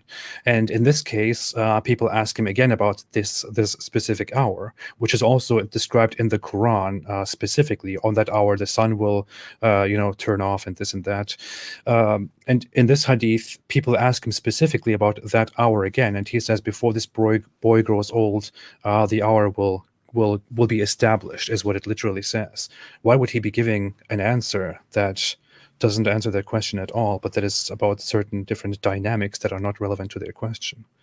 well, the Prophet, peace be upon him, is the final seal of the messenger. So for him, it's like, hey, this is the time period. This is when it's going to begin. That is how I would read it, because we know that even in Christianity, how God measures time is definitely not how we do it. And so the movement of time and how that goes across and how fast that will happen, it's definitely not going to be just really short, but it can also be the start of a sequence of events. That's pretty much how I would read something like that, which doesn't fully answer you. But for me, I look at it as, okay, this boy is alive, right? Obviously, Jesus is not going to come back when this boy dies, but rather he's a sort of signpost of what time period we're entering into concerning how the end of days is going to be. But this is, again, scholarly opinion, so that's the fun part, yet the difficult part when you're, arguing semantics and theories and speculating and trying to dissect what it is being said here, right? That's the fun part, yet hard part, and different people will say different things. So for me, that's what I've thought about it, but I haven't gone really beyond that or deeper into it, so I can't really provide you the answer that you're looking for. You see where I have a problem with this, right? Yeah, I can. Here in Sahih Bukhari, for example, he says, Allah's Messenger said, "By him in whose hands my soul is, the Son of Mary, Jesus, will shortly or will soon descend among you people as a just ruler, and will break the cross and kill the pig and abolish the jizya, and so on. There will be an abundance of money, and nobody will accept charitable gifts." Now, you could say that soon is relative, or shortly is relative, and it could be anything. It could be a millennium, it could be 2 millennia, whatever it is. But describing it as soon, again, seems a little bit strange to me. And this, again, supported by many other hadiths in which he seems to make such prophecies, But only Allah knows the hour, and Allah, Azza wa Jal, can decide when He's going to do it, because only Allah knows. I understand that the Prophet Muhammad, peace be upon him, may have been given some insights, maybe had saw something, but Allah ultimately can do whatever He wills. So if Allah decides to make him think it's going to be in this time, and then because of our language, the way we structure it, we can think a certain thing, but that doesn't mean our interpretation is correct in a way. I hope I said that clear. So Yeah, essentially, it's like, even in like when you read texts like the Tao Te Ching, like there's so many different ways you can look at it, but at the end of the day, it's like there are certain end time things that are going to happen. Soon can be like, I know how it sounds is like, oh, tomorrow, right? I get that it don't sounds you like it's going think to happen tomorrow. don't you think that would mean that Muhammad maybe misinformed us or misinformed people? Because, I mean, due to these prophecies, for example, people believed in his time that the end will come very soon because the signs are appearing and all that. So humans have believed in the imminent coming of the end since the beginning of Islam, since Muhammad's appearance, since Muhammad's life and his death, because of these prophecies. It would appear then in this case that Muhammad misinformed us, that he gave us information that doesn't exactly add up, that is not entirely correct. But he is supposed to be the inspired, perfect prophet of Allah. If he's misinforming us about these things, how can we trust his knowledge and the revelations that come out of his mouth in general? Maybe those were also misinformation. Well, the way I would look at it is we have a duty upon ourselves to examine what are we going to do here? How are we going to live? The waves and pressure of concurring events can make us feel and that, okay, now, Jesus is coming back tomorrow. But things have to unfold and certain events have to pile up and come to a capstone in order for everything to happen. So as things can get worse, they also get bad. So humans often speculate, okay, this means soon means tomorrow. There's a lot of different religious groups who try to speculate when the hour is. But time, these big measurements of time is like soon is, generations upon generations. Mm-hmm. That is basically how you have to look at it. I understand that it sounds like tomorrow, within 200 years, but the idea is to keep it in your brain so that you can reflect upon your behavior and to survive. That's how I look at it. You're told it soon so that you never stop being vigilant. You're told it soon so that you never stop giving up and you never lose hope and you stay on the proper path so that you can keep your momentum and energy up so you can facilitate your energy towards the higher goal of earning paradise and preparing for a time where it's going to be disastrous and the accumulation. I think if I need to follow a carrot to be led, then I think it could be done in a different way that does not involve misinformation and deception. For example, I could have been told, nobody knows when the hour will come. It can happen anytime. It can happen tomorrow. It can happen whenever. So prepare for it. And I would be in fear of the idea that just tomorrow things will end and go down. The issue is we have very specific prophecies and very specific announcements from Muhammad, promises that they will happen in relation to certain events and certain time frames. So I think that explanation and that excuse would not sound reasonable to me. I think that would not satisfy the curiosity here. Well, there are mini tragedies, right? So there's like mini endings of time when certain economic systems collapse, certain rulers fall. There's little mini collapses that will lead to the bigger ones. So big shifting of power. There's a lot of different little elements of nuance that can make you see like, okay, things are changing. We may not see it, but things rise and fall, and maybe our descendants will see the final capstone of it. I don't think it's like surfing on a wave where you just get to go on the top and get to go to the end. That sounds like cognitive dissonance to me, Milahan. and I'm not saying people use the term cognitive dissonance a lot. This is not something that you just accuse others of, or that some people have. We all have cognitive dissonance. I have cognitive dissonance from time to time. It just looks like in this case, you are trying to explain something in a way that seems inexplicable. I mean, that's how I look at it. Like, what is time? That's a big question philosophers and atheists have also wrestled with as well, right? How word formulates, like, your language. I mean, Heidegger went into that, didn't he? Where he's like, our thinking is encapsulated in our words. And to translate words from one language to the other, to compute that in your mind, it's going to come different than another person's. So that's the fun part, is that we have these hadiths.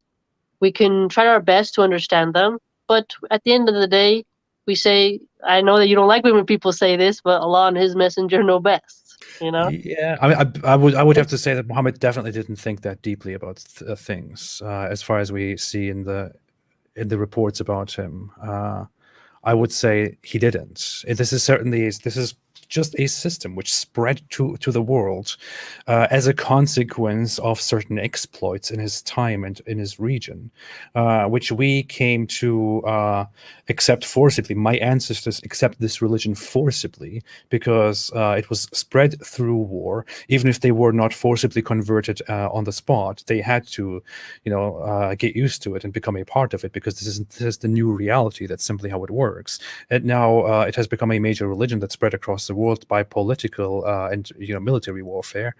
And some people like you get introduced to this religion and find something good within it and believe in it, but there is not more to it. The sources that we have expose Muhammad to be somebody who didn't know much about the future, who made a lot of false prophecies about the future, like these, who didn't know what diseases are, for example. I mean, I'm not sure if you're aware of that. I'm probably going to publish a video just for that purpose, but you could watch out for that.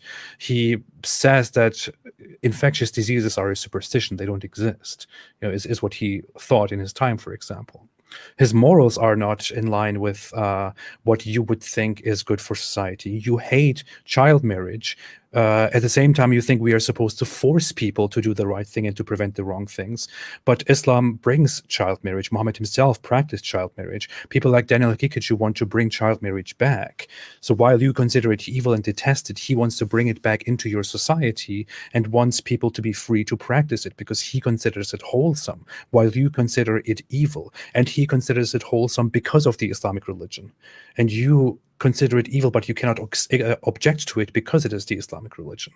There is a big conflict going on here, and but it seems it's just one objection. The child issue is for a survivalist aspect. You have that aspect, but other than that, I don't see what other problems do you have with. There are many problems. We didn't even get into those. I mean, the apostasy issue was there. The child marriage issue was there. You will say that polygamy is okay, and I heard you explain that it is you would like it. The issue is the explanation that you gave to it is applicable to you, maybe because you give yourself such a value. It's not the same for others. The funny part is that you see secular feminist atheists arguing that monogamy is awful. So I don't know. You got some of those little nymph-like atheist girls going around being wild. I mean, so I don't know if you can criticize Islam for wanting marriage, which is much superior than to OnlyFans culture, right? Yeah, I don't agree with the idea that monogamy is bad. I think it works quite well. But the issue is we are not. Is your wife there in the background? Is she gonna get mad if you don't say that? She's gonna pop out and be like, "What'd you say?" She knows how I feel about it. Okay. You sure you don't like polygamy? You sure, AP? You sure? It works. The issue is the alternative to monogamy is not the Islamic system of polygyny, or we are not between these two choices. That would be a false dilemma. So why would you advocate for this Islamic system of polygamy? Ooh, well, yes, now getting into the good meat and potatoes. Well, essentially, that will give much more women husbands, okay? America has 13 million single mothers. Single motherhood is an awful condition, even though I respect women who have to endure it. My mom was a single mom. She raised partly of me. It was horrible. I understand that liberal feminists and stuff, they glorify single motherhood, but it's really demeaning to men to make it think that they don't matter. And polygamy is this acceptance of the male psychology and biology. It is very good for men to have a group of women who he's married to, that he can exercise his body, give them children in a way that is with marriage. Because some men, I should say, I won't speak in overlapping terms, but some men, they desire more than one woman, and it's better to do it in marriage than to go around to brothel culture, stripper culture. You have women you're married to, they don't have STDs. If you can provide them a home, this is much superior. It is women desire that too. The whole idea that this is only exclusive to men is an idea of the past. This is an idea of the past. It is known today. I hate this example. Women, okay. Any woman I saw, okay, this is such a lie. Like, so many women say, like, oh, I'm so hot-blooded that I could have intercourse, with 4 different guys a week. It's like your tissues down there don't allow it. It's a wholly different type of psychology. My mother was an adult entertainer. I heard all this kind of stuff before. They have to use alcohol, drugs, they gotta lube up. Women want connection and love way more often than men do. Men are totally just different biologically. A woman, if she has 4 husbands, she has cuck husbands. Oh, please. They're the softest, frailest. Like, no man with self-esteem is going to wait in line and have intercourse with his pregnant wife that has another man's child in her belly and like 3 other dudes like living in the same house. Milan, It's just not going to happen. I'm sorry to disagree here, but many women will have the same attitude about your idea of waiting in line for the other, They 3 already are. women to be. They like, it's totally different though. Like, the women opening their legs to half the world is different than a man having, 4 wives, right? It's so much more different. It's so different because one woman's pregnant, the other 3 are not. 2 are pregnant, 1 is not. Even if they are, they're still his child. Okay, we're making very big sweeping generalizations here. First off, many women, many men don't want to have 4 wives. I certainly wouldn't want to have 4 wives. I don't want to have multiple wives. That would be a headache. But that's besides the point, of course. Just to argue against that initial point, many women would not want to be part of such an arrangement and be the 4th or 2nd or 3rd wife. And the issue is, it is not Islamically arranged in such a way that women necessarily have a say on that. If a man gets into an arrangement and marries a woman, then he is technically allowed to marry multiple women after that, whether the wife agrees with it or not. So women may not. Yes, because women don't have a right to just overly control men. I like that. But if you want to get into a commitment, I am a very controlling woman, but there's something nice and erotic about a guy who takes control. If a man can get overpowered, then he's not a man. If the woman gets to stomp her feet and whine and smack and scratch and cry and key his car and throw his clothes off the balcony, it's like she's just a wild brat woman, and he can have 2 submissive wives. Imagine you're a woman. Hey, make me Khabib's 800 wife. I don't care. Okay. A woman gets into a relationship with a man and gets married to this man. Okay. Yeah. These 2 people start a relationship, and this woman, under the assumption that these people found each other, gets into this relationship. But then the man says, you know what, I actually want more than just 1 wife. So he goes and marries a few more wives, and in this relationship, these wives are then not considered equal to him. They are considered less than him. They are basically lesser beings who are supposed to, very much serve him and obey him and all that. It's good to serve your man. These women are then supposed to share this guy's love. Now, you might say, I am okay with that. I want such an arrangement. That's what you might say. The issue is many women, and I would say most women, don't agree with that. But they get cheated on regardless. Their men are probably watching porn. They're at work flirting, looking at the hot waitress. I mean, so many women, especially in America, they get cheated on all the time by their men. So first come watching, on, your husband watching porn is not equal to your husband having 3 more wives. But he's coveting those hotter chicks. He wishes he could be there, but he can't. He's stuck on his phone cucking to some other guy on the screen. The point is that a man with wives he doesn't have that crutch. He doesn't depend upon pornography. He has flesh and blood, real women who will cook for him, love him. There's honor in being a 2nd, 3rd, or 4th wife. It's not true though. Even if a man has 4 wives, the man will still be out there and still desire other women. That doesn't solve the problem. He may be very hot-blooded, but chances are he's going to be pretty work, his wives, his children. He's going to be pretty busy, And the thing is, he'll be busy with better things. You talk about women and how women are not capable of continuing such a relationship with multiple men, but the issue is that's again besides the point. They have deep psychological issues. Some of those women also have the desire to look at other men all the time, to be with other men, and so on. This is proven. This is part of psychology. I mean, women also have the same desires, maybe not to the same extent and to the same shape, but also have the desires to be with other men. Just because humans seem to have these natural desires, you can look at an attractive guy. That doesn't mean you have to establish a system. But you can see an attractive guy and be like, he's handsome. But if you're going on like these TikTok competitions where your body count is like 205 men, Those women just need a really good, solid, righteous, masculine man, and they're going to submit and they're going to be happy to be home having children. This That's what sounds so you odd. say. I've been around the feminists and the liberals since like forever in California in the Bay Area, and I've seen and tested their philosophy. I'm born of a stripper and I'm born of a drug dealer. Like I've seen their philosophy just not work out. And you talk to these strippers, you talk to these porn stars, they are so screwed up in their head that they're like, I've been around, no one loves me, no one wants to marry me, I have to get high to have sex with people. They're not happy. And the girls who are party girls in San Francisco and they like go and they, go on Tinder and they hook up with all these guys, they have steep narcissistic psychological fracturings in their mind.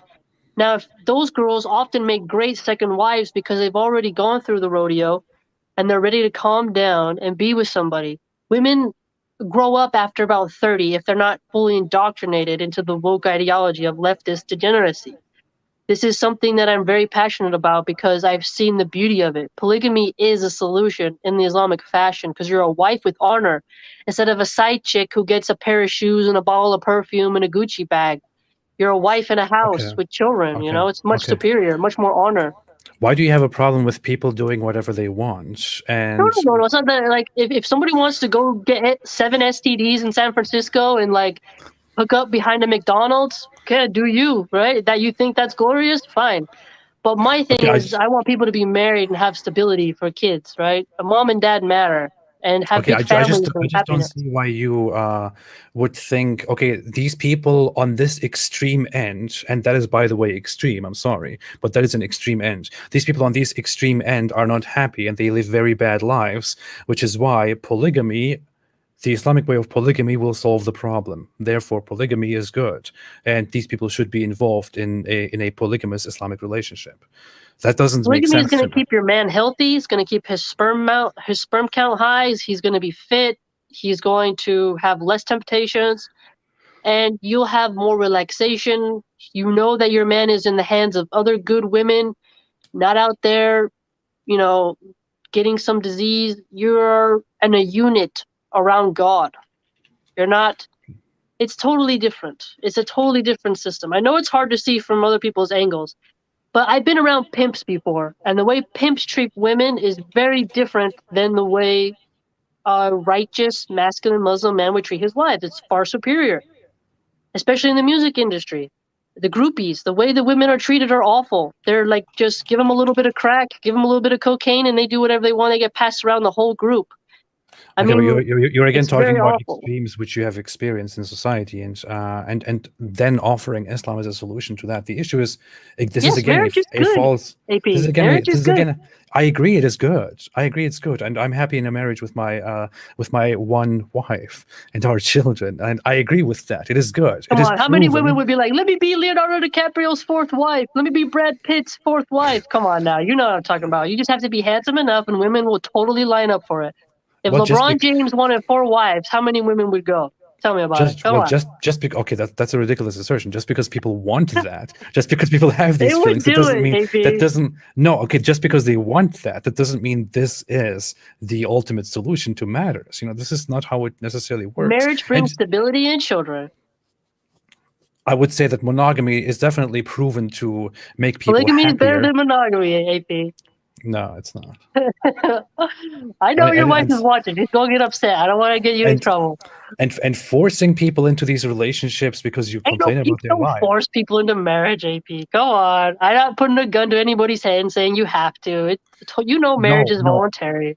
I know, but you believe in forcing a system in which people are allowed to establish these relationships, where men are allowed to establish There's these dominant people in relationships. secular liberalism. They have wife swapping, swinger parties. Okay, but they're They not have forced to. all They can do these brothel things if they culture. wish. They can Yeah, do but these things marriage if they isn't wish. forced either, right? You can It put in is. your It is in a nikah, hey, I sense. don't want to have a second wife.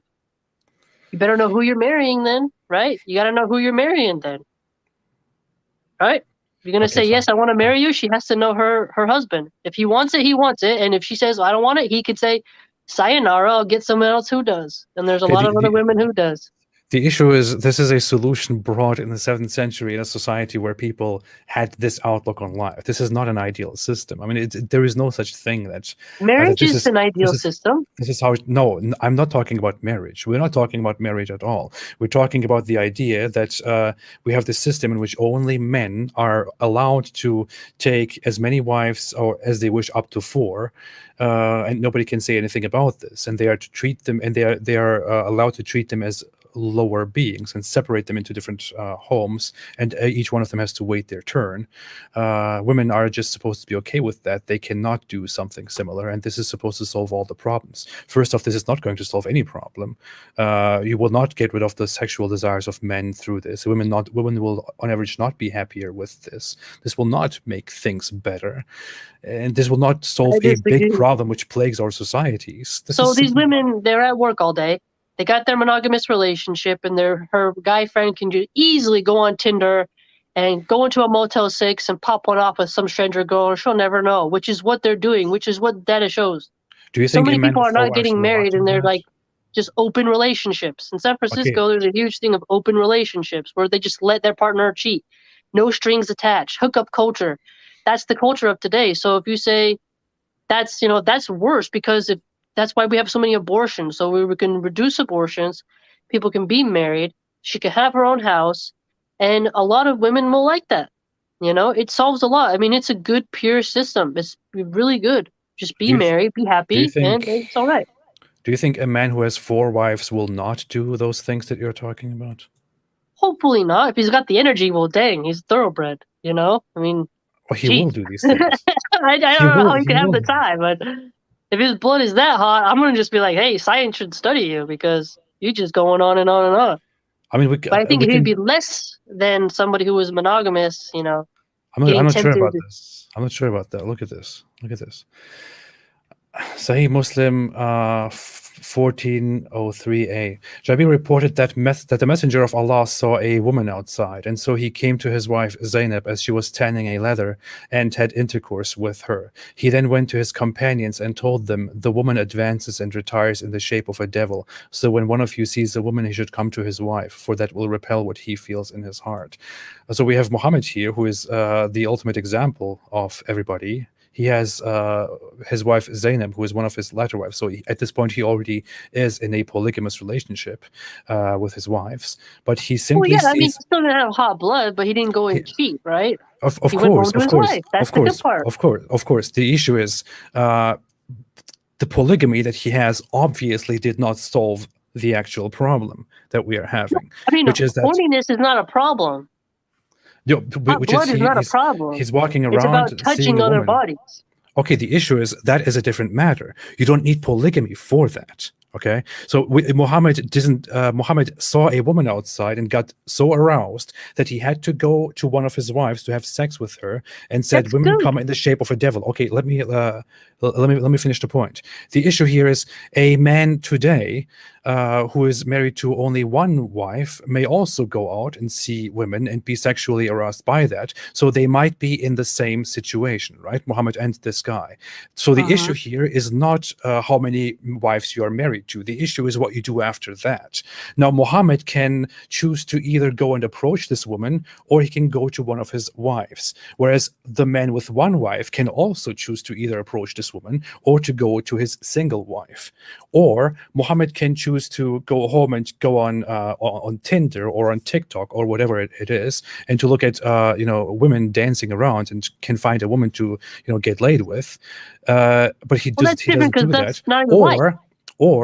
Or the guy today with one wife is also between these choices of not doing that or doing that certain thing. So the issue here is not monogamy and polygamy. The issue here is what you eventually do with your temptations. And polygamy obviously doesn't solve the temptation problem, right? Well, you're missing the point here. Well, you got it, but you're kind of not. That's not exactly what I mean. I didn't say that you would stop getting horny. I said that basically you're gonna have less stamina to go out and cheat. He went home to his wife, so he did the right thing. He didn't go with another lady. He stayed within the confines of marriage, which is the good thing. Yeah, I would also go right? home to my wife, but that's the issue is whether I have 4 wives or 1 wife, it doesn't really matter. I don't know. I mean, a lot of men complain, after 25 years of marriage, you start thinking about second wife, you know? I mean, some women even give their husbands the 25th surprise, which is on the 25th anniversary, they get to go sleep with somebody else. There's all these weird type of things going on nowadays Of course, that are of outside course, of Islam, but but Islam gives you marriage. what I'm So he getting at is doesn't get that as bored. But what I'm getting at is that this doesn't solve the problem at all. You will be just as bored with you will be you will. So here's the thing: you will always be bored with what you have after a while if you are meant to be bored by it anyway. Humans are not. Humans will not ever find this ultimate happiness, this ultimate pleasure, this ultimate happy state. They will Well, it's always harder to have. get bored with 4 than 1. It's really not. It's pretty much the same. This is very much similar to people who have very little money are just as happy as people who are extremely rich, because the quantity of the things that you have do not really matter. The fact that you get used to it slowly and accept this as your normal state is what matters. If you have 1 wife, that is not very different to having 4 wives. It will not solve the problem. If you have 4 wives, you will still want more sex. You will still want concubines and this and that. Concubines are fine. That's all right. And you will want to have these celestial Concubines are allowed. houris and all that. I know, yeah, but here, see, the issue is 4 wives doesn't stop the problem. You will still have the same problems. It will still But he'll keep it. But most likely he'll be a good man and he won't cheat on his 4 wives. Most likely, well, But it's harder for him to rationalize cheating on 4 wives but it's easier to see someone cheating on their 1 wife, which is way more common than a man cheating on 4 wives, right? More men cheat on their wife than on their 4 wives, because there's more monogamy than polygamy. I would think it's easier for a woman to cheat on his co-wives and his husband than it is for a woman to cheat on the one husband that she is dedicated to. Because in a relationship where she's one of 4 wives, she's merely a lesser being who doesn't have that much attention anyway, so she could choose to simply go out and have sex somewhere else, maybe. Well, if I was married to Habib, I would never cheat on him. He could have 700 wives and I'd never cheat. So it depends how much you like the guy. That's disgusting, but I understand. Yeah. So polygamy is not disgusting. It's a natural good thing for men. I'm not talking about polygamy. I'm talking about wanting to be with Habib. That's the issue here. But he is gorgeous. What are you talking about, AP? I don't know. Yeah. Come on, AP. Don't be a bigot. I am. AP, he is amazing, and you need to understand that. Okay. He's a great Muslim man. This was a nice So now you need to go get a 2nd, 3rd, 4th wife. That's what you got to do. I will think about it. Yes. You get lots of gym exercise. That's what you need. Yeah, I'm just kidding here. I'm not going to think about it. I just want to make sure that nobody takes that seriously, especially not my wife. I'm not thinking about it. I don't want to see you doing your next video with a black guy. I don't want to see it. All right. Gainsborough said in a super chat, please, bro, move on from polygamy. She clearly into it. He ain't wrong, Oh, well, okay. Well, to each his own. I'm part of the polygamy squad. So. Yeah. Well, I don't. Here, the issue is I don't blame you for being into polygamy and thinking that is the right thing. I just don't think this is a universal solution to issues, But we can talk about that forever. Stop Scamming Man made a super chat and said Muhammad's wives were blatantly furious and miserable with the arrangement. Khadija seemed rather happy. I would agree with that. If you look at the sources on his relationship with Khadija, she was quite devoted, whereas in his relationship with the many wives that he had in his life later, there was constant conflict, including the co-wives conspiring together and him almost divorcing all of them because of their conspiracies and all that. So, well, I mean, sister-in-laws fight with mother-in-laws. Women really just love fighting. I mean, women are really catty. So, I mean, whenever you get a group of them together, there's going to be somebody ripping someone's feathers out. I mean, HR departments are filled with women complaining. Okay, so let's go through the super chats. There are many super chats, including many questions I would like to answer. Ultra made a super chat that said G fire block. Thank you. I don't know what that means. Gainsborough made a super chat and said, does she support death penalty for apostasy? Oh, we already kind of went through that. Do you want to say one more word about that, or? I mean, we kind of went into it so deeply, you know. I mean, the Yeah. answer is already there, right? You feel me? Yeah. MB Khan said, can you ask her about how Prophet Muhammad flew to heaven on a winged horse and if she believes in that? What's interesting about that is I often wonder about, this may seem niche, but some type of creature, creation, who knows? This world is pretty strange.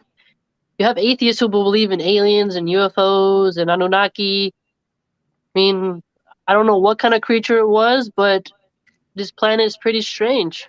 So I don't really have anything to think about that. Just this, if I went back in time and described my PlayStation to, you know, a guy in the cave and that I can be riding around on a digital horse shooting things, he'd probably be like, what are you talking about?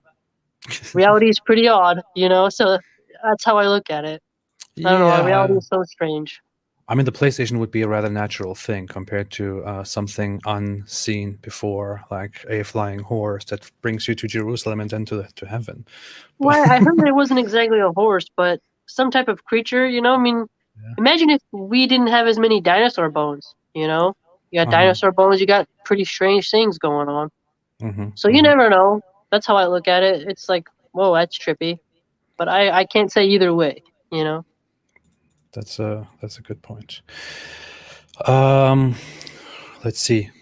Stefan W. said, I wrote to you in 2018 that you are the second most important German-speaking critic of Islam next to Hamid Abdel Samad. Now you are the most important. Oh, thank you. I appreciate it.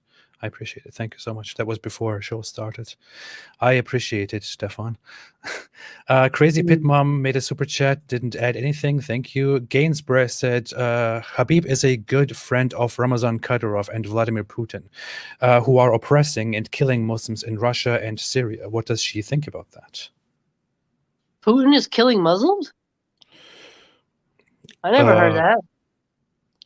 I mean, oppression of Muslim people and groups in Russia and Syria, organizations, movements, you know, like, I guess this could be a reference to the Chechen people in Russia or certain other people in Syria. There is a fight where Putin is on the side of the Syrian regime, or was for a long time, and engaged in organizations, engaged in activities of, you know, fighting against the Islamic reformists and so on. I have no idea about Russian politics. Okay. So I can't really. But Habib is a legend. I will never denounce him. Never denounce him. Okay. Pondering Jew said, ask her about the hadith where Mopus claims the last hour will come before the boy in front of me dies. Clear false prophecy. Oh, we just went through that. Yeah. Yeah. I appreciate that, though. Rakshit Sridharan said, Milahan, Hadith, the book of jihad, is a book of masculinity, manners, and military teaches kindness. This is what I call a self goal. Yeah. I didn't say that the book of jihad was about kindness. I didn't say that. I'm not sure what exactly you said. I don't want to accept anything here. But yeah, okay, if you didn't say that, that's fine. Ripple Effect said, a lot of deception, even your words testify against you. Okay. Angel Eyes said, why all this talk about fighting? I don't know, because that was at the very beginning. We were talking about fighting in Islam. That's kind of funny. Ripple Effect made another super chat and said, what does she think about Muhammad and Aisha? We went very lengthily into that. Again, Muhammad and Aisha, I believe you appreciate that we went into that, dear Ripple Effect.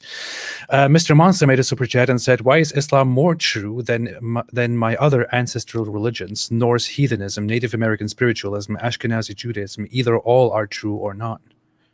What would you say? Jesus, you want me to get into Judaism and what other religion? Like, you got to break all those down and go through, like, the dogmas one by one. Yeah. That would be that's quite a huge, like, you got to make, like, a 4-hour episode just on each one of those. You know what? I would invite you back here to talk about other things again. I think this was a very interesting conversation. Definitely. Totally, yeah. We can definitely get into more and more, for sure. Okay, that's good. BG Svetan said, Milahan, no matter how masculine, violent, people always turn on themselves at the end. Also, I would prefer drinking beer or wine than chopping off heads. What about? Oh, I can't say that. I was about to say a joke. Like, what about drinking wine as the head was chopped off? But obviously, I can't do that. You That's can't do haram. that. You can't do that. So I'll just have to put down the wine and visit the Colosseum. I would also say I would rather drink beer and wine than chop off heads, definitely. Ripple Effect said, even Jesus had Judas. William Quinones said, didn't say anything, made a super sticker. Thank you so much. Stop Scamming Man said, on how Islam helps some people structure their lives much better. Surely any half-decent self-help system with 1.8 billion practitioners could boast the same, especially if it played so much on people's identity, culture, and hopes. Well, self-help programs work for like the AA programs, the Alcoholic Anonymous programs, Marcus Aurelius's meditations. Sure, you can adopt different isms, right? But for me, it provided me much structure that helps me. So all I can do is say the proof is in the pudding in my own bakery, as they say. Yeah, I agree with Stop Scamming Man. We talked about that for quite a little while, and I'm sure we can talk about that more. XXWLZXX said, if it is acceptable to kill people for leaving Islam, is it also okay for other religions to kill people for converting to Islam? No. No.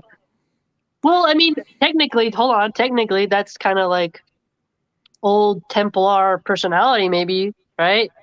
I mean, maybe there might have been a pope who was like, hey, yeah, because there were some popes in the past, right, in 16th century, when they wanted to go there and fight. So you could argue maybe they have that, but I guess it'll just be a contest of will. So if they want to execute me for being Muslim, I'll execute them for trying to execute me, I guess. Right? I mean, you did say that if you make a commitment, then you should count on.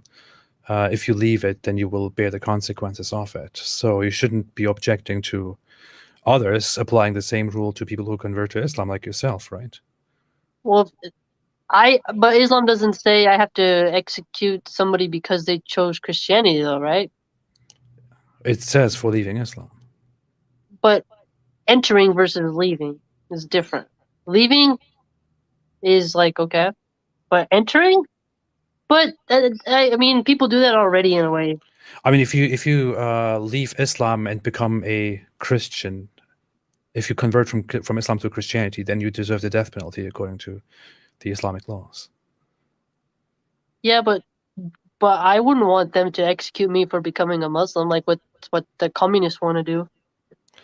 Okay, but you would accept, but you think this is a reasonable thing for Islam to do, but you wouldn't accept this as a reasonable thing for others to do to people who convert to Islam. No. I wouldn't want someone to kill me for becoming a Muslim. Yes, I know that sounds a bit hypocritical. I know. Yes, very. Rules for me and different ones for thee. I understand. Yeah. Well, at least I acknowledge. I appreciate that you acknowledge that there is a double standard here. Yeah. Jörg Asmussen said, question to Milahan, Islam has worked for you. Would you endorse a society under Islamic rule for non-believers to follow? Sorry if you have answered this already, came late to the live. I mean, I haven't really studied enough what Sharia law looks like, right? So I can't really say. That's why, I have to read more, But does he mean like allowing a parallel society? I think that's already incumbent with jizya, with the dhimmi. I mean, Jews and Christians lived around Muslims before, so, right? Yeah, I mean, if under the Islamic system, if you believe in a religion which has a supposedly divinely revealed book, if you believe in Judaism or Christianity, you are allowed to live in Islamic lands as long as you pay the jizya. You just have lesser rights, fewer rights, cannot practice your religion as freely as Muslims do, and so on. And so you are subject to certain Islamic laws as well. There you go. Sid Dave said, does she believe that Alexander the Great, Dhul Qarnayn, was a Muslim even though he was a pagan, bisexual, and an alcoholic? No, I made a video against that because I don't know who started that. I don't, because Alexander was a boy loving Macedonian. Like, he was a cool warrior. I like studying about him. Without a doubt, he liked Heracles. I mean, Hercules. Without a doubt, he was a polytheist. Mm-hmm. I mean, nothing in the historical record shows Alexander the Great as worshiping anything monotheistic. Apollo, Mars, no way. Saturn, no way. I haven't seen any evidence of that at all. And in the Quran talks about a character called Dhul-Qarnayn, and the issue is the narrative about this character named Dhul-Qarnayn very much corresponds with legends and stories about Alexander the Great, such as him going from one far place to the other place, encountering a tribe or two tribes and building a wall there. But I mean, Dhul-Qarnayn meaning the people two-horned wore one and hats Alexander with the Great. horns and stuff. I mean, Yeah. people have been conquering each other forever. It really could be anybody. I mean, the thing is, it's just so much. It just so much agrees with certain legends that were known at the time, and the two-horned one was a famous thing used for Alexander the Great, who is depicted on coins that were circulating in Arabia as somebody who has two horns. It's. I mean, everybody wore that. I mean, a lot of people. The lion head, the Taurus bull. I mean, the Assyrians, the Akkadians. I mean, it's just super popular to put cool horns on your head. Okay. I will make a video on that quite soon to analyze the whole comparison between Dhul-Qarnayn and Alexander the Great. I think I would actually appreciate your views on that afterwards. Saz made a super chat and said, I am a 16-year-old girl. I left Islam because I simply don't believe in it. I didn't choose to be born in a Muslim family. Do you think I deserve death for it? Well, you're 16, I being born into something is, I guess it's quite different. I guess this is something that I've learned a lot. Is there a big difference between born Muslims and reverts?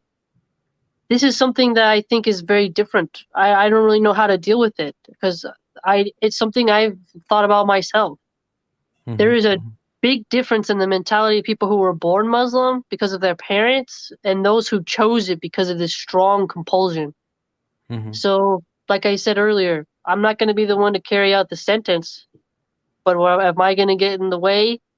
Probably not. And that's not going to happen to you today. So it's kind of like me saying, am I going to be a gladiator in the Roman Colosseum? I mean, the Colosseum isn't up anymore, right? I'm not going to be fighting tigers for, senators of Rome. So it's kind of like it's not going to happen, and it's never going to come back because of the United Nations and the European Union. So you're not really going to get it. Yeah. So, Kumar Ankush said she admits joining a cult, gang, mafia. Well, a cult and a gang those are not synonymous. Are you there? Are you there? Uh-oh. Uh-oh. AP, you there?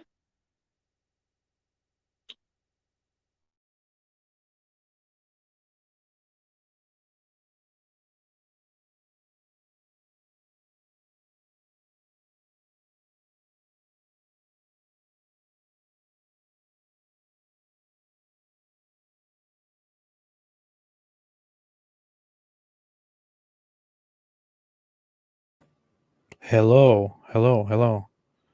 Oh boy, that was bad. Something happened to my browser and now she's gone. I have to invite her back. Oh, there she is. Okay. What happened? That was weird. Hey, I just suddenly dropped. I don't know. I was trying to move around in my Firefox and then suddenly hung up and died. I'm sorry about that. Oh, okay. No worries.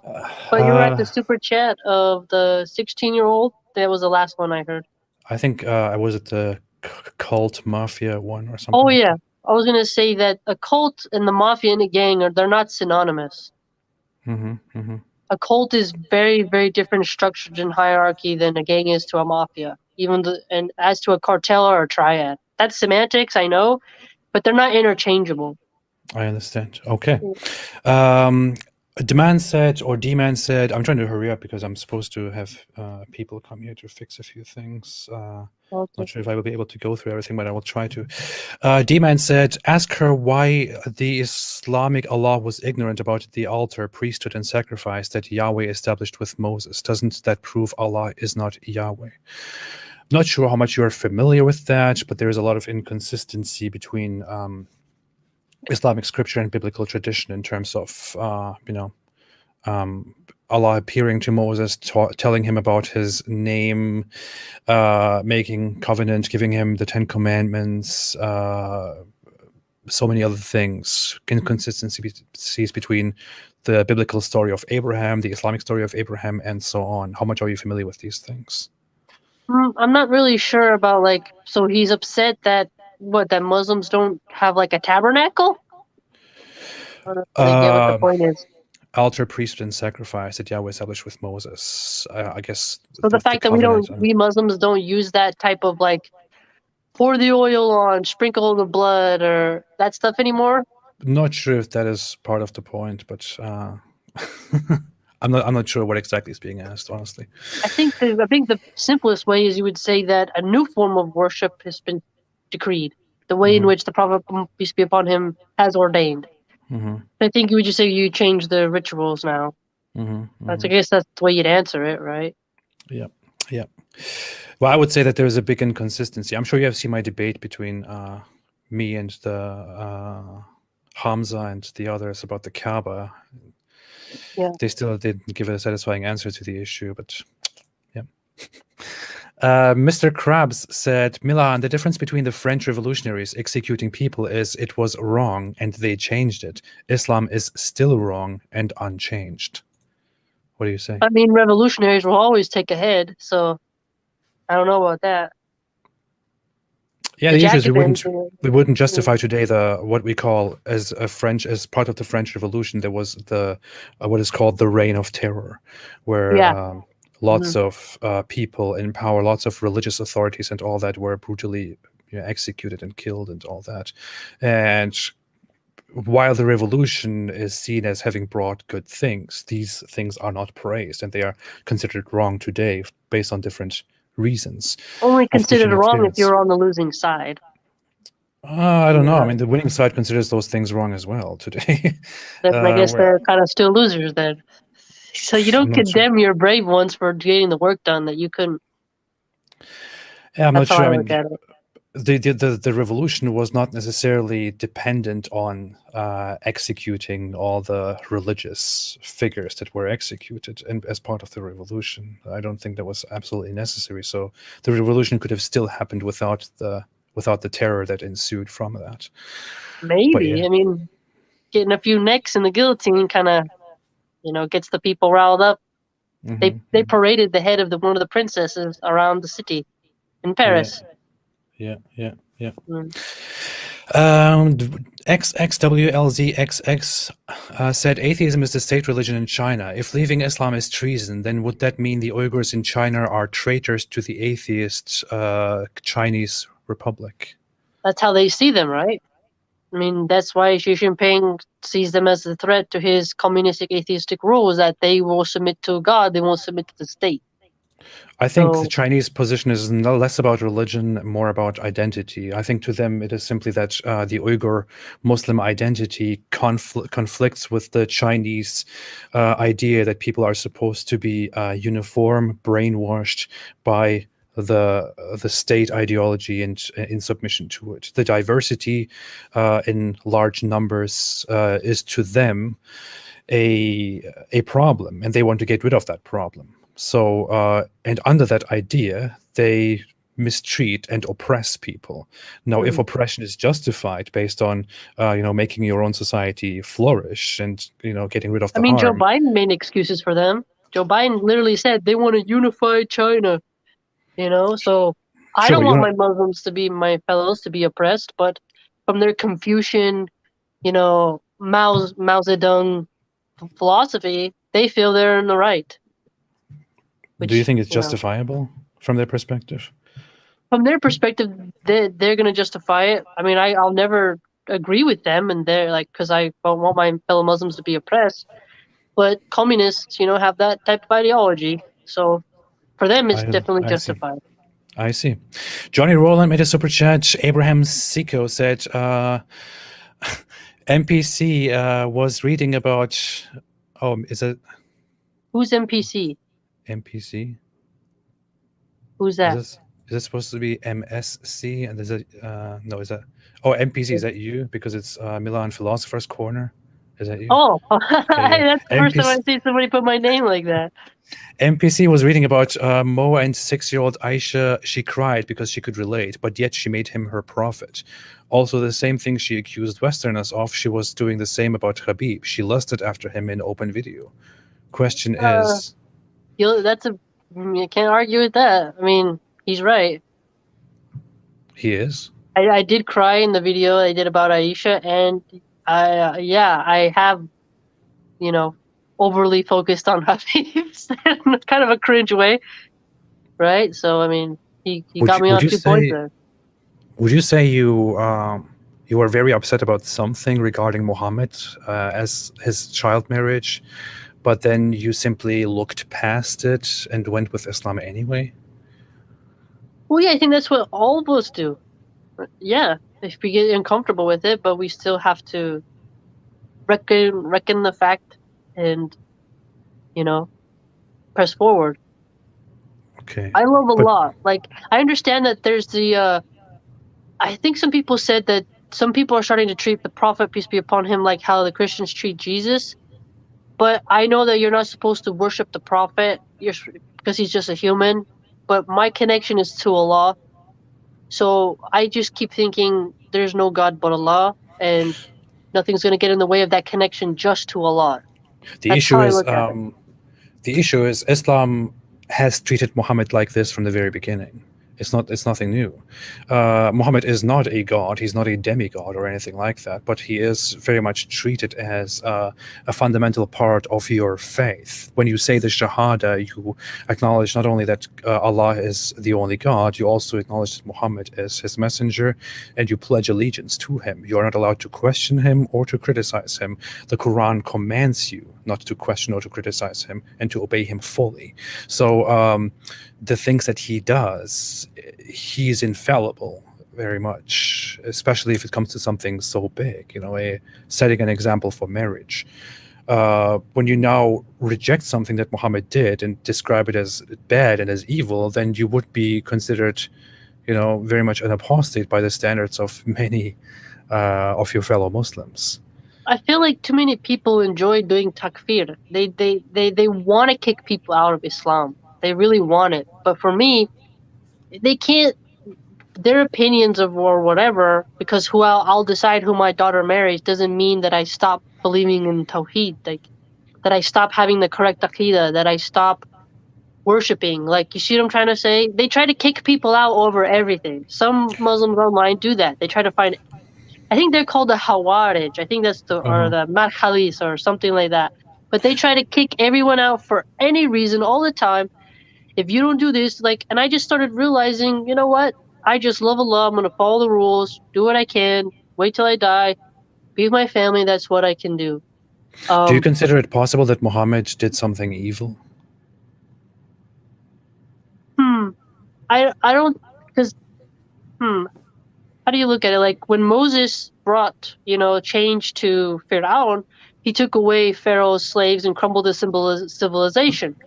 And some people could see that as something evil because it helped bring down Fir'aun's empire after Moses was an adopted son. So some people might see that from their perspective as evil, but the Banu Israel were let out of Egypt, right? And went on to do what they want to do today. So there's a means that occurs in the sequence of events of human morality, and this issue of her, she was only a bride for what was it, like 6 or 7 years before he passed away. I mean, they were only married. I mean, it kind of, and she never had any children. So it's like, she's not, I don't want my whole, she's not going to be the means of me getting into Jannah, is my point. She teaches me about hadiths. She was a wife. She had no children. Her father was Abu Bakr as-Siddiq, may Allah be pleased with him. But her reality, her existence has nothing to do with me getting into paradise or my descendants either. So I Okay, can't. what about the question? Do you consider it possible that Muhammad did something evil? They got together. It happened. I can't call it because it's different. Because I wasn't touched by a prophet. I didn't marry a prophet. I didn't live in the desert in that century. It's just I didn't. She had her period, and I mean, I had my period later when I was 12. So it's different. It's just a hard thing to think about because there's so many different angles that I will control my daughter's life how I want, and mothers can control their daughter's life how they want. It's not compulsory, and that's how I'll work around it. It seems to me that your morality is subjective. On this one issue, I mean, we all have subjective morality. Yeah. I mean, we all kind of do, right? I mean, I can Yes. say I'm objective, but at the end of the day, I don't think I am. I think, yeah, it's subjective. I want to get into paradise. Aisha, may Allah be pleased with her, was great, but what happened to her, that's between her, Allah, and the Prophet, peace be upon him, and her father, right? And her mom, wherever she was. But Okay, that is very dissatisfying because you are proposing from the very beginning that we should bring a system which forces us to do the right things and forces us not to do the wrong things. But then you can come to a certain case and say, well, there is probably an explanation to that. It probably isn't wrong. And on top of that, we are not supposed to force people to, not do that wrong thing. People should be free to do it. I certainly wouldn't do it. So you are advocating for a system of forcing people to do good or to abstain from bad things, but you also don't.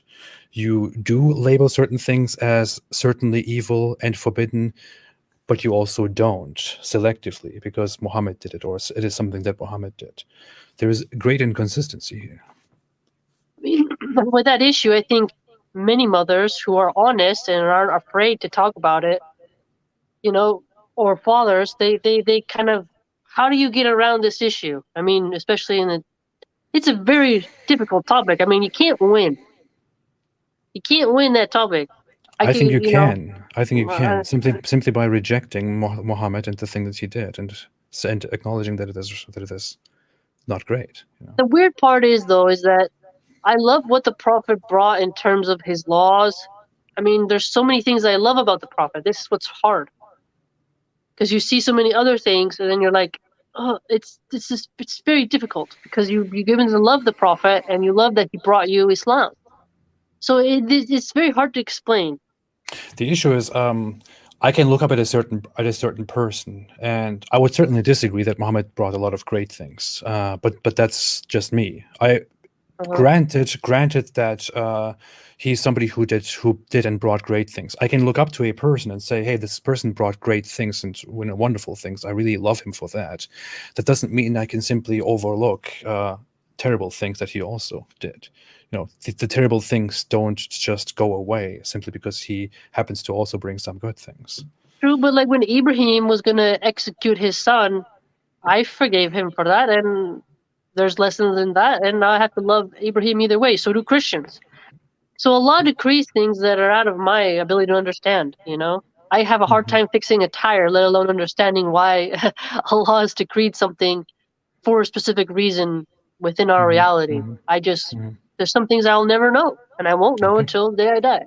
Okay. We will never get through these super chats. There's a lot, huh? There's many people are very curious about your opinions on things. My question is all this seeking after God or just for YouTube views? I personally think I will never be under a spiritual leader who has done filthy things and get backed up by his God. Wait, what did he say? So he thinks that I studied just for what? For YouTube views, or is it about seeking God? That's what the viewer is curious about. That's kind of like a very nihilistic thing to say. Yeah, people just read books all day just for views when people are more interested in cat videos. That makes sense. Seems kind of odd. James Starr said, I just got sick to my stomach. This is sad. Stefan G said, Jesus Christ, if you love those who love you, what reward will you get? And if you greet only your own people, what are you doing more than others? Love your enemies and pray for those who persecute you. I ain't gonna love my enemy. I'm gonna destroy my enemy. I ain't into that hippie stuff, man. No way. An enemy is an enemy. You push them into the dirt. That's you. Love people who persecute you? Wait a minute. That would mean. Hold on, though, AP. That's not fair. Wait. But do you not know about these words from Jesus in the? No, I know, but I'm saying you don't want to be executed for being an apostate. You're being people who want to execute are your enemies. You're gonna love them? In all honesty, I don't agree with the Christian idea entirely, but I have said before that I don't hate the people who wish bad upon me because I know that they think they're doing the right thing. But nevertheless, I am completely opposed to them and will do not love your enemies. Never love your. You can depends on why that person is an enemy. Mm-hmm. How you apply the word enemy is like, okay, someone you just don't agree with them. You're like, you're annoying, right? That's different. But a real enemy. No, you win. The issue is Islam takes it much further than that. In Islam, I'm sure you're aware of the idea of loving and hating for the sake of Allah. You're supposed to love your fellow Muslims, and you're supposed to hate those disbelievers who reject or who oppose Islam. But you're also supposed to hope that they are all potential Muslims as well, right? Yeah, but you're also supposed to hate them in the end, right? So, Kafirs versus Mu'min. Yeah. Stefan, XX said, evil can be subjective. There are many Christians and Hindus who think Islam is evil and should be forced to stop practicing. Well, that's why I'll eat all the cows of the Hindus and we'll be just fine. Yeah, I mean, okay. Abdul Alam said, enforcement can even make you support evil things as you don't have any choice. For example, you have, You have a act that killing apostate is wrong, but you can't go against it. Yeah, so... can even make a... So you have acknowledged that killing apostates is bad, but you can't go against it. Or you acknowledge that a certain thing is bad and you can't go against it because you simply have to believe in it. Right? Yeah, just like how, like for capital punishment, some people will say, don't do capital punishment in America, it's wrong. And I'll say, no, give it to them. So it's like, some people are queasy with the death penalty while I am not. So it depends, right? Yeah. Okay, I just have people arrive here who need to do some work here. I will have to go. I can't get through. I'm not even halfway through the super chat, so and I'm very sorry about that. But we were planning for 2 hours or so, but we are much further than that. Maybe we can do something where we can get into these other questions again. I can note them down, and you can come back here and whatever. Yeah, note them down. We'll answer them. Yeah. But for now, I have to go.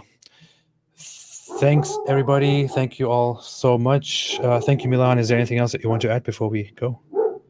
Take it easy on me, AP fans. I'm usually sometimes in your chat. Don't go too hard, okay? Okay. Be a little kind. Come on. Okay.